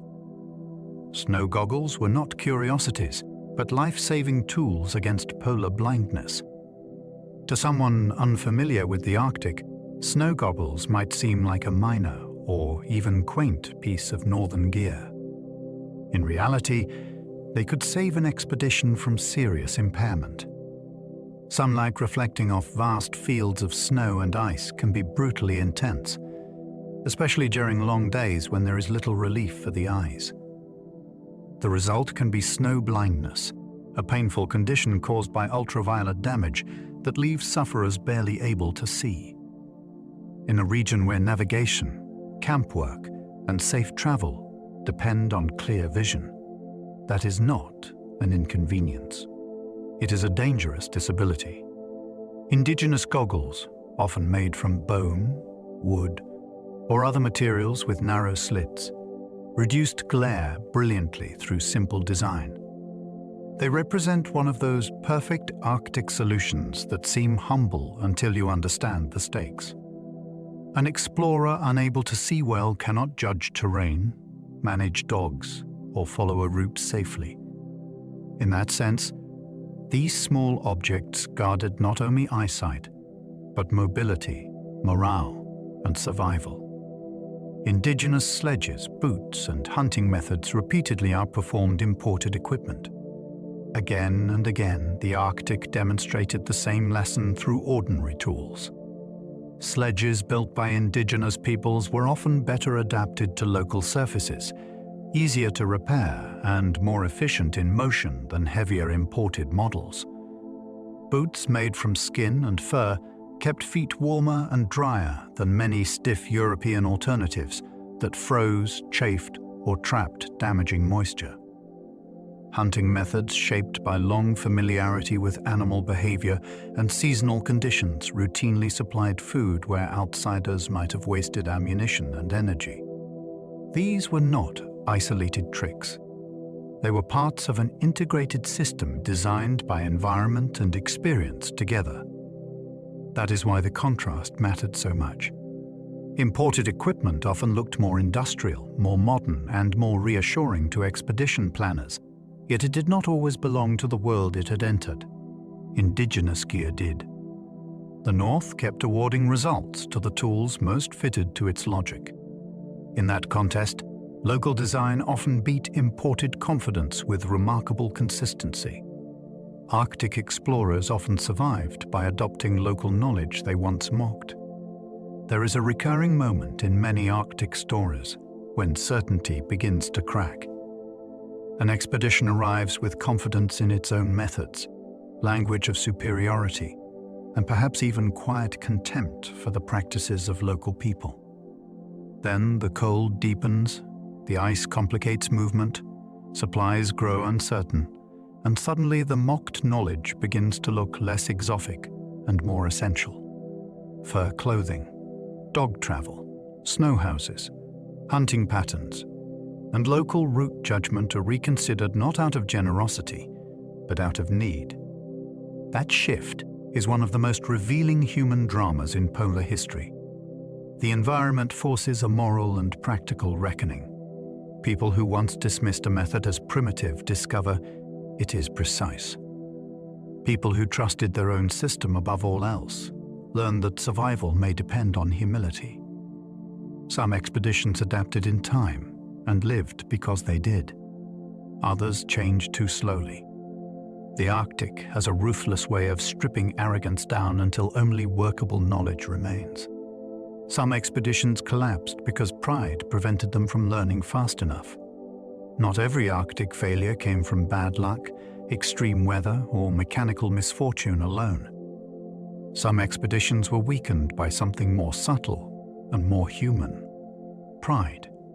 A commander or culture too attached to its own methods could ignore warning signs until adaptation came too late. The North did not reward delayed humility. If clothing was wrong, travel inefficient, diet inadequate, or assumptions misguided, the cost accumulated daily.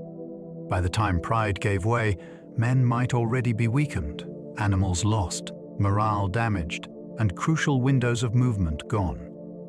That is why the Arctic can seem almost judgmental in historical memory. It did not merely challenge explorers. It tested whether they could abandon prestige quickly enough to become teachable. Some could not. The collapses that followed are so haunting because they were not always inevitable. In a number of cases, better choices existed nearby, visible in local practice or rival expeditions. Pride simply made those choices harder to accept until the chance had passed. The sun's absence during polar night could fracture sleep, mood, and judgment. The polar night did more than darken the landscape. It reached into the mind. For months at high latitudes, the ordinary rhythm of sunrise and sunset disappears, and with it goes one of the body's deepest cues for sleep, alertness, and emotional balance.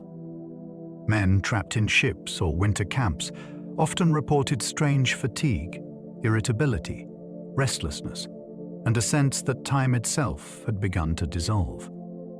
Without daylight to divide the day, routine had to be manufactured artificially through bells, watches, meals, and work. Even then, the darkness pressed inward. Judgment could blur. Small grievances could swell. Melancholy could deepen into something harder to shake. What makes this aspect of Arctic history so fascinating is that it shows the environment attacking not only flesh, but rhythm. The absence of the sun became an active force in expedition life. It altered perception from the inside out, turning winter into something psychological as well as physical, and making clear that light itself is part of human survival. Men trapped in winter ice sometimes staged plays to keep despair at bay. One of the strangest and most moving scenes in Arctic history is the sight of trapped explorers putting on theater in the middle of winter darkness. On icebound ships, crews sometimes organized plays, concerts, readings, and mock ceremonies to preserve morale during the long months when movement was impossible and the outside world had narrowed to black sky, groaning timbers, and frozen sea. These performances were not trivial amusements. They were deliberate acts of mental defense. A play gave structure to evenings. It created anticipation, laughter, roles, costumes, and rehearsal. It let men briefly become something other than prisoners of the pack. That matters because despair in the Arctic was rarely loud at first. It accumulated through repetition, darkness, confinement, and the feeling that nothing changed. Theater interrupted that paralysis. It brought narrative back into lives that had become suspended. In that way, the stage became as important as the stove or the ration list. Entertainment in the Arctic was not luxury. It was survival by imagination. Expedition newspapers were printed in the Arctic to defend morale. When an expedition became trapped for the winter, one of the strangest things it could produce was not a new route or scientific result, but a newspaper. Yet several Arctic crews did exactly that. In the middle of darkness, ice pressure, and confinement, men wrote jokes, essays, poems, mock advertisements, and theatrical announcements, then printed them aboard ship for the company to read. On the surface, that sounds charming. In reality, It was a psychological lifeline. A newspaper imposed rhythm on empty weeks. It gave officers and sailors something to prepare, perform, and anticipate. It made the frozen world feel briefly connected to ordinary civilization, as if society itself had not ended at the edge of the pack. There is something deeply moving in that image. Surrounded by silence and uncertainty, men recreated one of the familiar rituals of public life. They could not command the ice outside, but they could still make a deadline, tell a joke, and pretend the world remained readable. Music, theatricals, and routine became weapons against monotony and fear. Arctic winter did not always attack with spectacular violence. Often it wore men down through repetition. The same dim light, the same creak of timbers, the same meals, the same faces, the same dread that nothing was changing while the season deepened outside. In that kind of environment, entertainment became far more than a pleasant extra. Songs, rehearsed performances, readings, and strict daily routines acted like tools of defense. Music lifted spirits for an hour. A play gave men roles to inhabit other than prisoner, patient, or subordinate. Routine turned shapeless time into something measured and survivable. Wake, work, dine, read, perform, sleep. That sequence mattered because it kept the mind from sinking into helpless drift. Fear thrives in blankness. Monotony does too. What the best expeditions understood was that morale had to be actively built. In the Arctic, culture itself became equipment. A violin, a script, or a bell schedule could help hold back collapse as surely as fuel or food. Even in disaster, officers often preserved naval rituals with astonishing stubbornness. One of the most remarkable features of 19th century Arctic expeditions is how long formal naval culture survived even when conditions were clearly deteriorating. Officers maintained meals at set hours, observed chains of command, enforced etiquette, and preserved distinctions of rank long after the environment had stripped away almost everything else. Part of this was practical. Ritual creates structure, and structure can steady frightened men. But part of it was cultural instinct. These officers had been shaped by a world that believed order itself was moral and perhaps even protective. So they kept the forms alive. Silver might still appear at table. Watches were still observed. Commands were still issued with proper tone. This could look admirable, absurd, or both at once. In some cases, ritual probably supported discipline. In others, it may have delayed adaptation by keeping people emotionally attached to a version of reality that no longer existed. That tension makes Arctic history feel uniquely human. Men preserved ceremony not because the ice respected it, but because they needed to. Explorers sometimes ate their sled dogs when food stores ran thin. Dogs were companions, workers, and engines of movement in the Arctic. Yet in the harshest situations, they could also become food. That fact lands with particular force because it reveals how brutally expedition priorities could narrow under pressure. A dog team might carry an expedition forward for weeks, only for the weakening supply situation to reverse the relationship completely. Once stores ran low, commanders had to decide whether preserving the remaining dogs was still possible, or whether some animals would now have to sustain the men and the rest of the team. It was a grim arithmetic of survival. In polar travel, nothing was sentimental for long if starvation entered the calculation. That practice also formed part of the deeper logic of long-range sledging. Some expeditions planned from the start that weaker dogs might later feed stronger ones. It is a hard truth, but a revealing one. The Arctic constantly turned living systems into survival systems, forcing humans to make decisions that felt efficient, necessary, and deeply tragic all at once. Fresh meat from seals and bears could prevent scurvy better than lime juice. For many years, scurvy haunted long voyages like an old curse, and one of the great Arctic lessons was that the answer sometimes swam nearby or walked across the ice. Fresh meat from seals, bears, and other animals could help prevent scurvy because it contained the nutrients preserved food often lacked. This was not obvious to everyone at the time, especially within traditions that treated naval rations and bottled citrus as the main line of defense. Yet indigenous knowledge and hard experience kept pointing in the same direction. Hunters who could secure fresh food often remained healthier than crews relying heavily on long-stored provisions. That is one of the fascinating reversals of Arctic history. Civilization arrived with tinned stores, measured rationing, and official confidence, then discovered that survival might depend on a seal newly taken from the ice. In the far north, the freshest meal could also be the most medically important. A successful hunt was not just calories. It could be the difference between strength and slow collapse. Scurvy was not always inevitable, but ignorance kept inviting it back.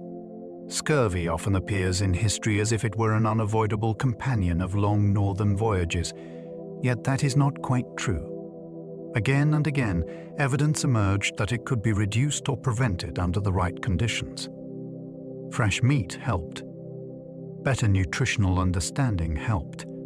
Paying closer attention to what actually kept crews healthy helped. The tragedy is that those lessons were not always absorbed consistently. Institutions forgot, misapplied, or oversimplified what earlier experience had shown. Commanders trusted preserved rations too much, misunderstood the nature of the disease, or failed to adjust when warning signs appeared. In that sense, scurvy returned not simply because the Arctic was hard, but because human systems were often slow to learn. That gives the disease a peculiar historical character. It was both a biological threat and a failure of knowledge management. Men suffered from swollen gums, weakness, and ruined bodies not because no answer existed, but because the answer was too often partial, ignored, or buried under habit. Arctic expeditions turned preserved food into both miracle and menace. Preserved food changed exploration by making longer voyages seem possible than ever before. A ship could carry months or years of supplies into regions where no port, farm, or ordinary resupply existed. That was a revolution. It freed planners to think bigger and sail farther. In the Arctic especially, preserved food looked like salvation packed in neat containers. Yet the same system also introduced new dangers. Preservation could protect life brilliantly if done well, but if quality failed, if nutrition was misunderstood, or if the diet became too dependent on what storage could provide, the miracle became more crass. Complicated. Food might last without truly sustaining. It might fill bellies while failing bodies. It might even carry contamination or inspire false confidence in plans built too far from fresh resources. That double character is what makes preserved food so fascinating in polar history. It was a triumph of logistics that sometimes concealed its own weaknesses. The Arctic exposed both sides at once, revealing how a technological solution can save an expedition and quietly threaten it. Tin cans promised security, yet industrial shortcuts may have made them dangerous. The tin can was one of the great confidence symbols of 19th century exploration. Here was modern industry making distance manageable. Meat, soup, vegetables, and other provisions could now travel sealed into remote seas, waiting to be opened months later in apparent safety. To an expedition planner, that must have felt almost magical. But industrial progress was uneven, and shortcuts in production could carry serious consequences.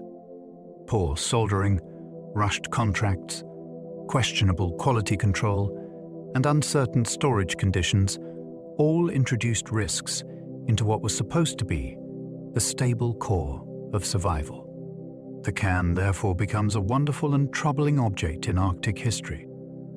It represents modern assurance wrapped around hidden vulnerability. Crews looked at stacks of preserved food and saw preparedness. The Arctic sometimes revealed something else, a supply chain that could fail silently. That tension is part of what makes polar stories so gripping. The dangerous thing was not always the dramatic thing. Sometimes it was a sealed container, manufactured far away, trusted completely, and opened too late.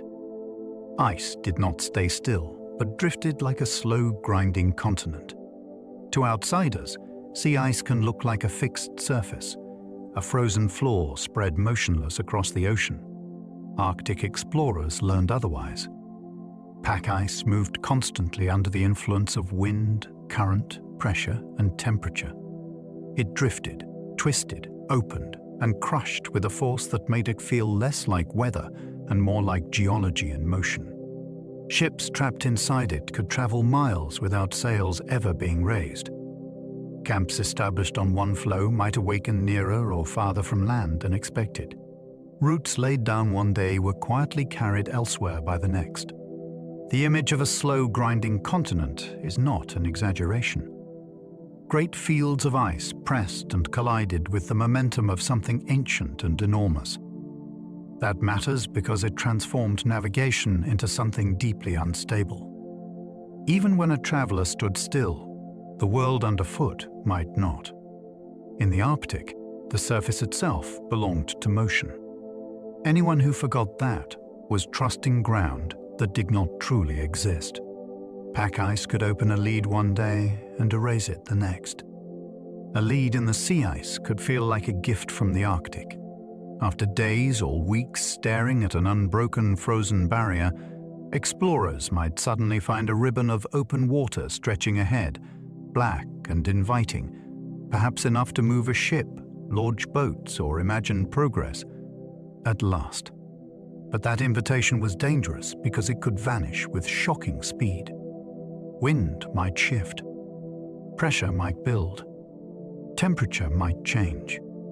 By the next day, or sometimes within hours, the opening could be gone, crushed shut under rafts of hard white ice. This unpredictability defined much of Arctic travel. A route was never merely found.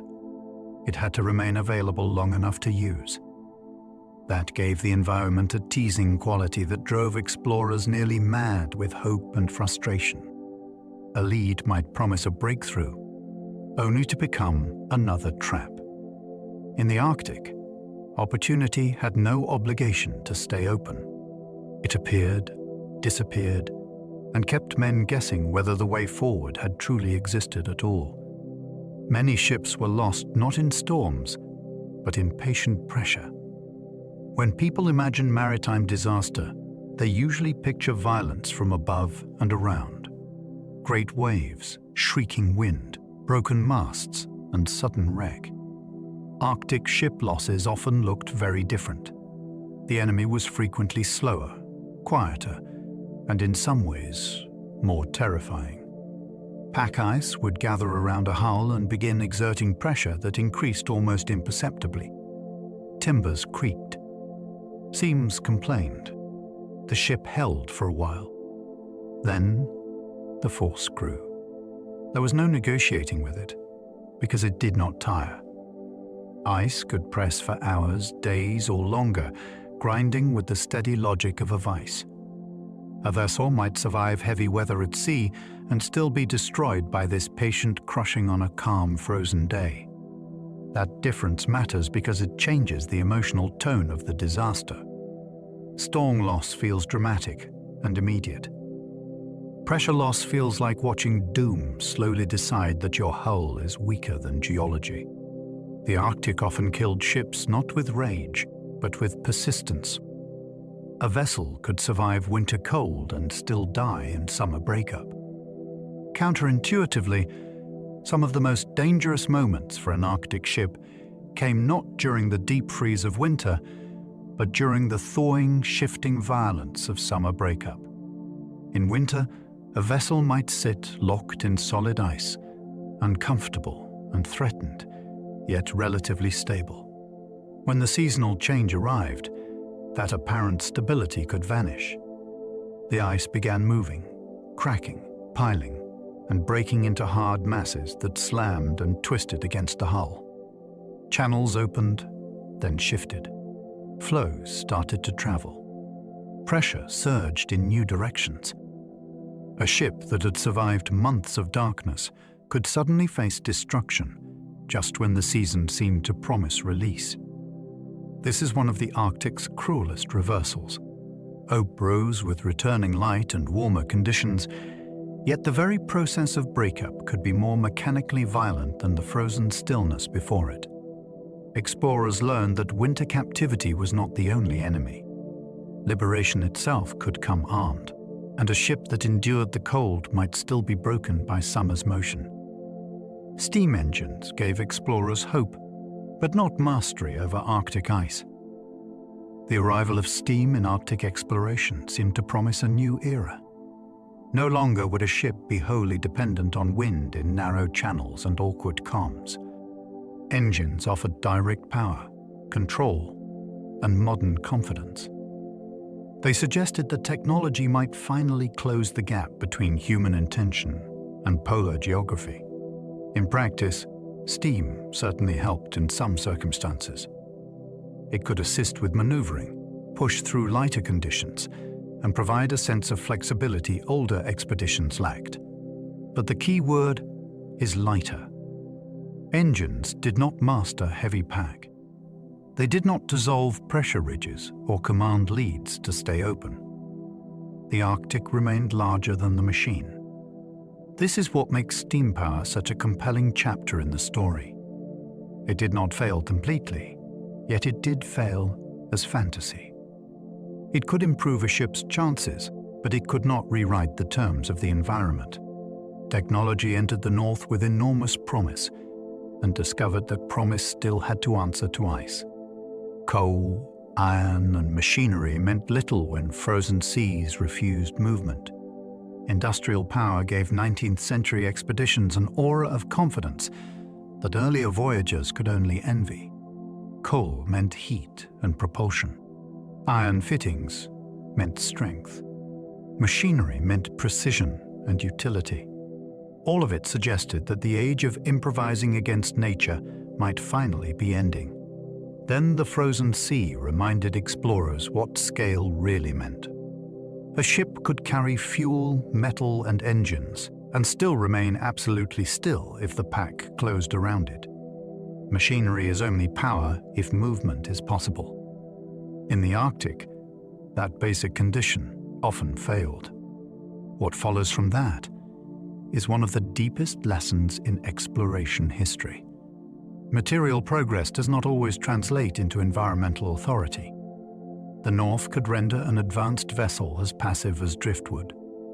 Coal sat in bunkers. Engines cooled. Iron groaned uselessly while pressure mounted outside. In that silence, industry lost its voice. Frozen seas did not care what century a ship belonged to. If they refused movement, progress had to wait with everyone else. Some Arctic maps were corrected only after years of deadly misunderstanding. A line drawn wrongly on a map can seem minor on paper, yet in the Arctic it could steer ships toward years of wasted effort, dangerous assumptions, and fatal choices. Coastlines were often sketched from glimpses through fog, distant views distorted by light, or incomplete journeys cut short by ice. A bay might be mistaken for a channel. An island might appear attached to a mainland. A strait might be imagined where none existed. Once such errors entered circulation, they could persist with remarkable stubbornness, especially if they aligned with hopes about the passage. Later expeditions then sailed north partly to test those lines, sometimes at tremendous cost. What makes this so gripping is how physical the consequences of abstraction became. Men froze and starved at the edge of cartographic mistakes. The Arctic was not merely unexplored territory. It was a place where Uncertain knowledge hardened into guidance, and guidance had to be corrected the hardest way possible, by sending living bodies back into the cold to discover where the page had lied. Whole coastlines once imagined by explorers turned out never to exist. One of the strangest features of polar exploration is that entire stretches of land once entered the geographical record only to dissolve later under scrutiny. Explorers reported promontories, islands, barriers, and coasts that seemed real enough at the time, often because distance, weather, and optical distortion gave convincing shape to what they thought they saw. Cartographers turned those reports into lines and labels.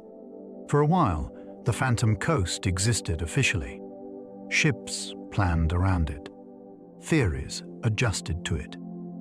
Then a later expedition arrived, pushed farther, and found open water where solid land had supposedly stood.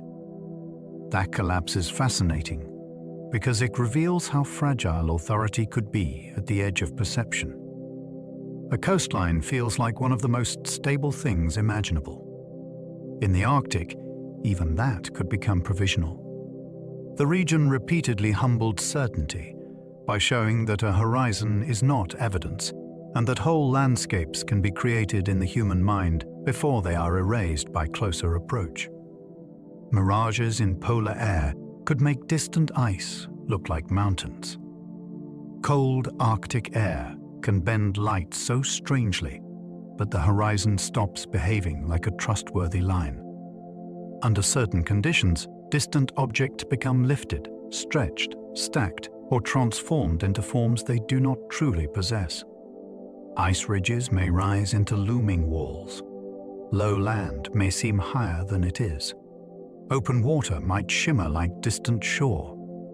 To explorers scanning the edge of vision for hope or warning, these mirages could feel absolutely convincing.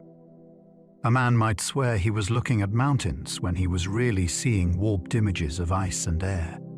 This matters because navigation in the Arctic often depended on the eye long before it depended on certainty. The landscape was already difficult to interpret, and the atmosphere itself joined the deception. There is something almost dreamlike about that. The North did not merely hide its truths behind fog and distance. Sometimes it actively produced illusions, building false geography out of light. In such a place, even the horizon could become a storyteller. The Arctic repeatedly fooled sailors with false horizons and phantom land. Again and again, sailors in polar seas confronted a landscape that seemed to promise solid reference points, only to watch those points dissolve under closer inspection. A line on the horizon might suggest land. A dark band might appear to be cliffs. A pale rise could look like a barrier stretching across a channel. Then the ship advanced, conditions changed, and the certainty broke apart. This was not mere carelessness. Arctic air, sea ice, and distance constantly conspired to create deceptive scenes. The very features explorers needed most, landmarks, coastlines, openings, barriers, were often the things most easily distorted. That is why the region acquired such an aura of unreliability in old narratives. It was not simply dangerous. It was visually treacherous. Sailors could be brave, skilled, and observant, yet still be misled by a horizon that refused to stay honest. In the far north, seeing was not always believing. Sometimes it was the first step toward a mistake serious enough to change the map. John Ross once turned back because he trusted a mountain that was a mirage. In 1818, the British explorer John Ross entered Lancaster Sound and then made a decision that became one of the most famous controversies in Arctic history. Ahead, he believed he saw mountains blocking the passage westward. Convinced that the route was closed, he turned back. The problem was that the mountain barrier was almost certainly a mirage, a spectacular optical illusion produced by Arctic conditions. Ross trusted what seemed to be hard visual evidence, and that trust shaped the fate of his voyage.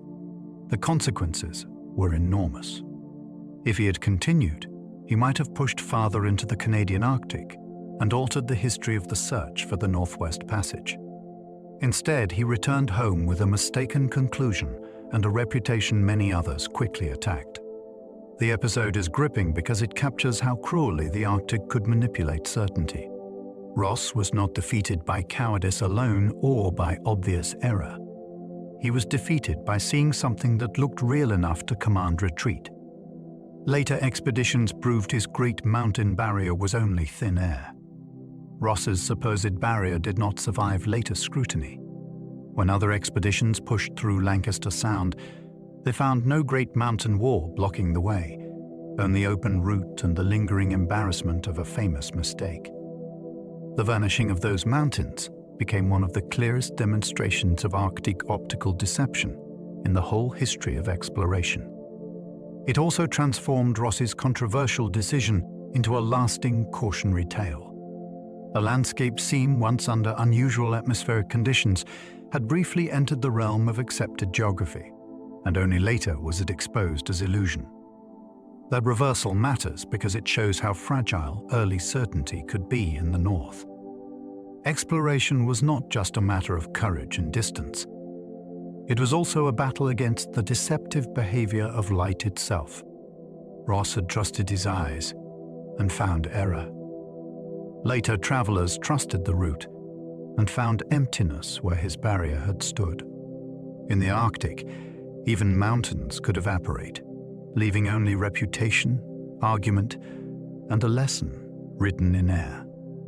Balloon expeditions tried to conquer the Arctic sky before aircraft were reliable. Long before planes could safely cross polar distances, some dreamers looked upward and decided that the sky itself might solve the Arctic. If ships were trapped by ice and sledges were slowed by ridges, then a balloon might simply float above the whole problem. It was an idea with enormous seductive power. The pole, which had frustrated sailors and ground down marching parties, could perhaps be reached quietly from the air. Yet the dream was born in a period when aviation was still uncertain, weather forecasting was primitive, and controlling a balloon over the Arctic was closer to hope than engineering. Wind could carry explorers far from intention. Ice, fog, and cold could interfere with equipment in ways barely understood. Still, the attempt reveals something essential about the history of polar exploration. Once the surface became too punishing, human ambition simply changed direction. The Arctic was no longer only a frozen maze below. It became a challenge hanging in the air above it. Salomon André launched toward the pole in a hydrogen balloon and vanished. In 1897, the Swedish engineer Salomon André set out on one of the most audacious and unsettling expeditions in polar history. He and two companions climbed into a hydrogen balloon called Eagle, lifted off from Svalbard, and disappeared into the Arctic sky with dreams of reaching the North Pole by air. The launch must have felt like entering the future. Newspapers watched. Sponsors believed. The world saw a new machine rising above old limitations. Yet almost immediately, the flight began to unravel. The balloon lost control, shed ballast, and drifted in ways André could not command. Then the men vanished completely. No ship watched them land. No rescue found them in time. No clear report returned. That disappearance gave the voyage an almost ghostly power. Unlike a trapped ship or a stalled sledge party, this expedition had simply floated away into white distance. The Arctic took not only the men, but the moment of failure itself, leaving imagination to fill the silence. Decades later, André's camp and diaries emerged from the ice. For more than 30 years, André's fate remained one of the great unanswered mysteries of the polar age. Then, in 1930, a Norwegian expedition reached Kvitoya and found the remains of his final camp. Suddenly, the silence broke. There were bodies, equipment, exposed film, notebooks, and diaries, all preserved by the cold. Few discoveries in exploration history have felt so eerie. It was as if the Arctic had held the expedition in storage and then chosen, decades later, to release it. The diaries were especially powerful because they restored voices to men who had passed out of history almost in mid-sentence. They showed the balloon had crashed onto the ice after only a short flight. They showed the men hauling supplies, marching across the pack, and struggling onward toward a future that never arrived. The discovery transformed legend into evidence. Instead of a pure mystery in the sky, Andre's expedition became a human story recovered from frost, paper, and bone.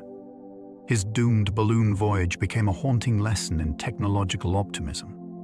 Andre's expedition remained so compelling because it captures a moment when belief in technology ran ahead of what technology could actually deliver. He was intelligent, determined, and convinced that engineering could outwit one of Earth's harshest environments. The balloon seemed to embody that faith. It would drift above ice, avoid the suffering of sledging, and carry modern civilization straight into the last great blank on the map. Yet so much of the plan depended on assumptions that were weak, untested, or simply wrong. The balloon was hard to steer. The Arctic atmosphere did not cooperate with neat theory. Once the craft failed, the men were left dragging awkward gear across the ice, burdened by a strategy built for air and now collapsing on the ground. That is why the voyage still feels so modern and so tragic. It shows the danger of confusing invention with mastery. The machine looked visionary at launch. In the Arctic, vision alone was never enough to keep people alive. Airships later reached the Arctic with speed earlier sailors could barely imagine. Compared with the age of ships trapped for years in the pack, the arrival of airships must have felt almost miraculous. What had once taken entire expeditions, grim overwintering, and enormous logistical effort could now be crossed in days from the sky. The Arctic, which had so long enforced slowness, suddenly seemed vulnerable to speed. Airships floated over channels that had delayed fleets and over ice fields that had exhausted marching men. They brought a new perspective too. From above, the polar world looked less like a maze of local obstacles and more like a vast patterned surface of leads, flows, ridges, and cloud shadows. That new mobility changed imagination as much as practice. The North no longer belonged only to those willing to endure prolonged siege on its surface. Yet the fascination lies in how abrupt the contrast was. Centuries of crawling progress were followed by machines that could sweep over the same spaces with astonishing ease. The Arctic had not shrunk. Human approach had simply leaped. Walter Wellman tried to reach the pole by airship and failed spectacularly. Walter Wellman's polar airship ventures belonged to that fascinating borderland where ambition, publicity, and technology mix into something almost unbelievable. Wellman believed the pole could be reached from the air, and he pursued the goal with great showmanship in the early 20th century. His airship America was part exploration machine, part media event, and part gamble on engineering still struggling to prove itself. The problem was that airship travel over remote polar regions demanded reliability beyond what the era could comfortably provide. Weather, mechanical issues, and sheer logistical fragility kept undermining the dream. Wellman's attempts failed in ways that seemed almost operatic, full of preparation, promise, and then collapse before the great prize was won. That is what makes him so interesting. He was not simply a fool or a pioneer. He was both warning and preview. He represented a world eager to announce that the old age of hardship was ending, while the Arctic kept replying that a machine still had to function when the headlines were gone. The race for the pole mixed science, nationalism, ambition, and publicity. By the late 19th and early 20th centuries, the North Pole had become more than a geographic point. It was a prize onto which many other desires were projected at once. Scientific institutions saw it as a place for measurements, magnetism, and prestige. Nations saw it as a symbolic summit of endurance and technical power. Individual explorers saw it as the achievement that could secure fame forever. Newspapers saw it as a story the public could not resist. All of those motives tangled together in the race north. That mix gave polar exploration its peculiar intensity. Men were not only marching over ice, they were carrying sponsors, expectations, flags, rivalries, and reputations on their sledges. Every claim mattered beyond itself because it could change careers, national pride, and the future funding of exploration. What makes this chapter so gripping is how modern it feels. The pole was never just a destination. It was a stage where knowledge, ego, media, and national myth all converged on one invisible spot. Robert Peary claimed the North Pole, but doubt followed him for generations. When Robert Peary announced that he had reached the North Pole in 1909, he presented himself as the man who had finally conquered one of the last great prizes in exploration. Many celebrated him at once. He became a hero, a symbol of American determination and the apparent winner of a long and brutal race. Yet almost from the beginning, uncertainty clung to the claim. Questions arose about navigational records, travel speed, observations, and whether the reported distances could truly have been covered as described. That doubt has never fully disappeared. Historians and polar experts have argued for generations over how close Peary actually came.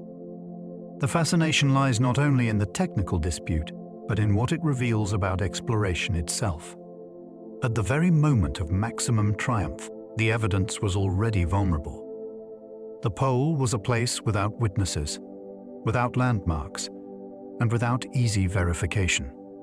In such a landscape, fame could be immediate, while certainty remained forever just out of reach.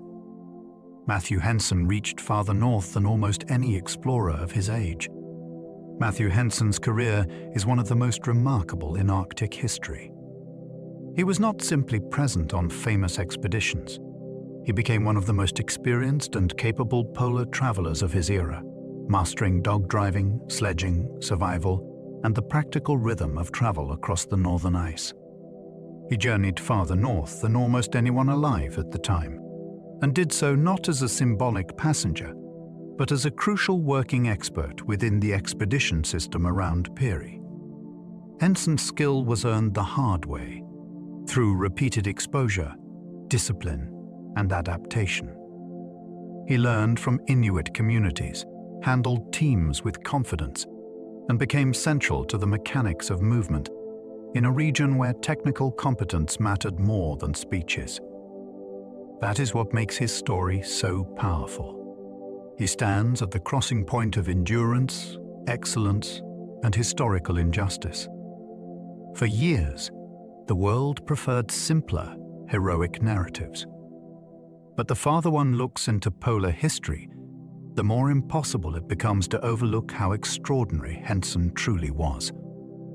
Henson's skill was essential, yet history long pushed him into the background.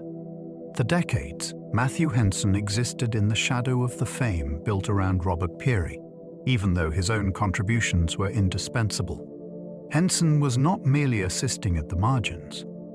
He was driving dog teams, managing travel, communicating effectively with Inuit companions, and performing the practical work that made high-latitude movement possible. In many ways, he embodied the functional intelligence of the expedition more than the ceremonial image of command did. Yet history, especially in the early years, often treated him as secondary. Race played a central role in that erasure. A black explorer could help make the achievement possible, but public memory was slow to grant him equal standing in the story. That makes his legacy deeply moving, and deeply revealing. Polar exploration did not only test bodies against ice, it also exposed the prejudices of the societies telling the tale afterward. Nansen's later recognition matters because it restores truth to a history that once preferred a simpler hero over the harder, more honest account. Frederick Cook also claimed the pole, igniting one of exploration's fiercest disputes. The North Pole controversy exploded because Robert Peary was not the only man claiming victory. Frederick Cook announced that he had reached the pole first, and the resulting feud became one of the most bitter and dramatic disputes in exploration history. This was not a minor disagreement over dates. It was a battle over honor, evidence, reputation, and the right to stand at the summit of polar fame. Supporters chose sides. Institutions weighed in. Newspapers fed the spectacle. Cook's claim quickly came under severe attack, and much of his credibility collapsed under broader questions about his record and documentation. Yet the very existence of the dispute did lasting damage to the idea of clean triumph. The pole, which should have been the purest imaginable geographic prize, became entangled in accusation and mistrust. That is part of what makes the episode so fascinating. At the exact moment when exploration seemed ready to deliver a final heroic answer, it instead produced one of the age's fiercest arguments about who, if anyone, had actually arrived. Polar fame could depend as much on storytelling as on navigation. In the Arctic, reaching a place was one challenge. Convincing the world that you had reached it could be another. Explorers returned not only with frostbite, notes, and specimens, but with narratives. They had to explain routes, justify decisions, interpret disasters, and persuade distant audiences that their version of events deserved belief. That made storytelling central to polar fame. A well-shaped account could turn hardship into heroism and uncertainty into apparent authority. A weak account could leave even a major accomplishment vulnerable to doubt. This mattered especially at the pole, where evidence was difficult to verify and the landscape itself offered almost no visible proof of arrival. But the principle reaches further than that. Arctic history is full of journeys whose reputations were made or damaged by how they were reported afterward. The map did not speak for itself. Diaries, lectures, books, and public image did much of the work. In that sense, exploration was always partly literary, and survival alone was never the whole story. Inuit guides made famous expeditions possible, even when records minimized their role. Many of the best-known Arctic expeditions relied on Inuit expertise so deeply that their achievements would have been unimaginable without it.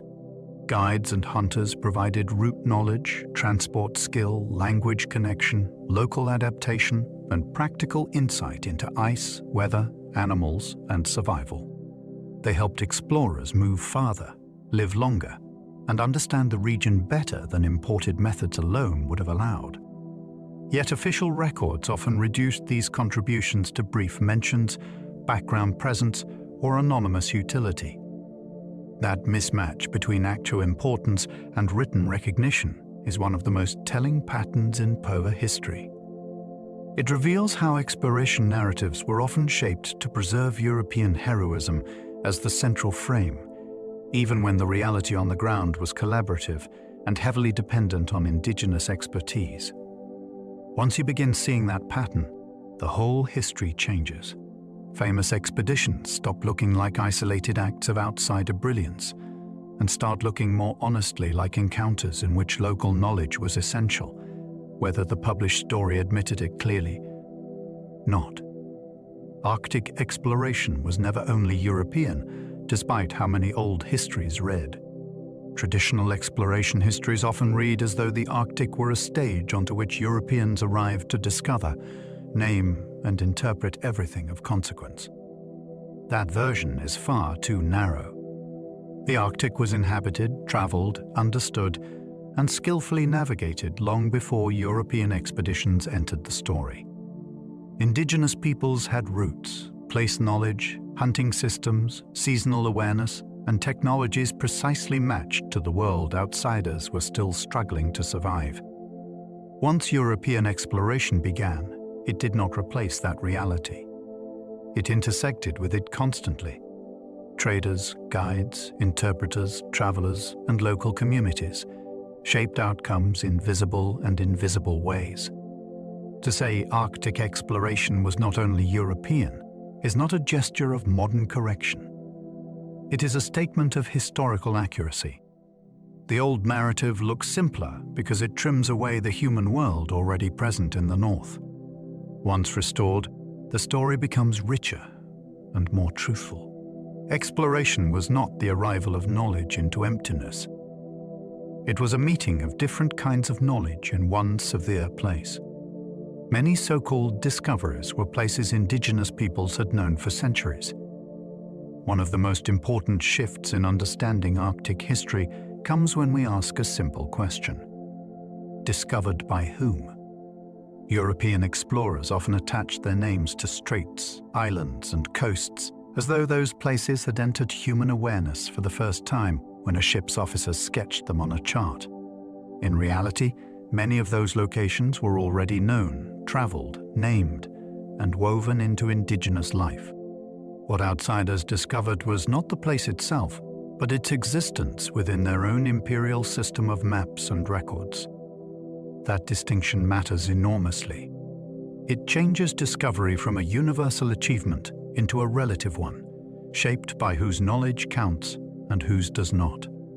The Arctic was never an empty stage waiting for recognition. It was a lived world. Once that is understood, exploration history becomes both more honest and more fascinating.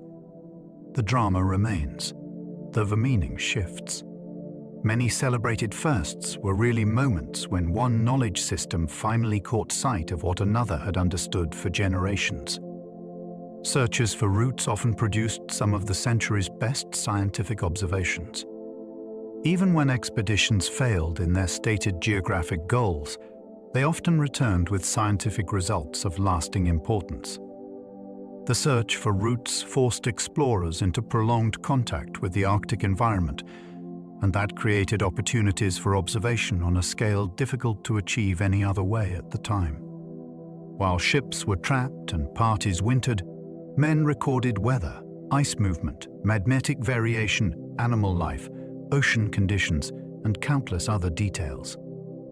In some cases, the very delays that ruined the journey as exploration made it more valuable as science. That irony runs through the whole history of the North. A failed passage might still produce excellent data. A missing route might still yield a better understanding of atmosphere or currents. This is part of what gives Arctic expeditions their layered fascination. They were not single-purpose ventures in any simple sense. The quest for one thing often revealed many others. Geography disappointed, and science quietly profited from the time spent waiting. Arctic expeditions measured magnetism, weather, currents, and the shape of the Earth.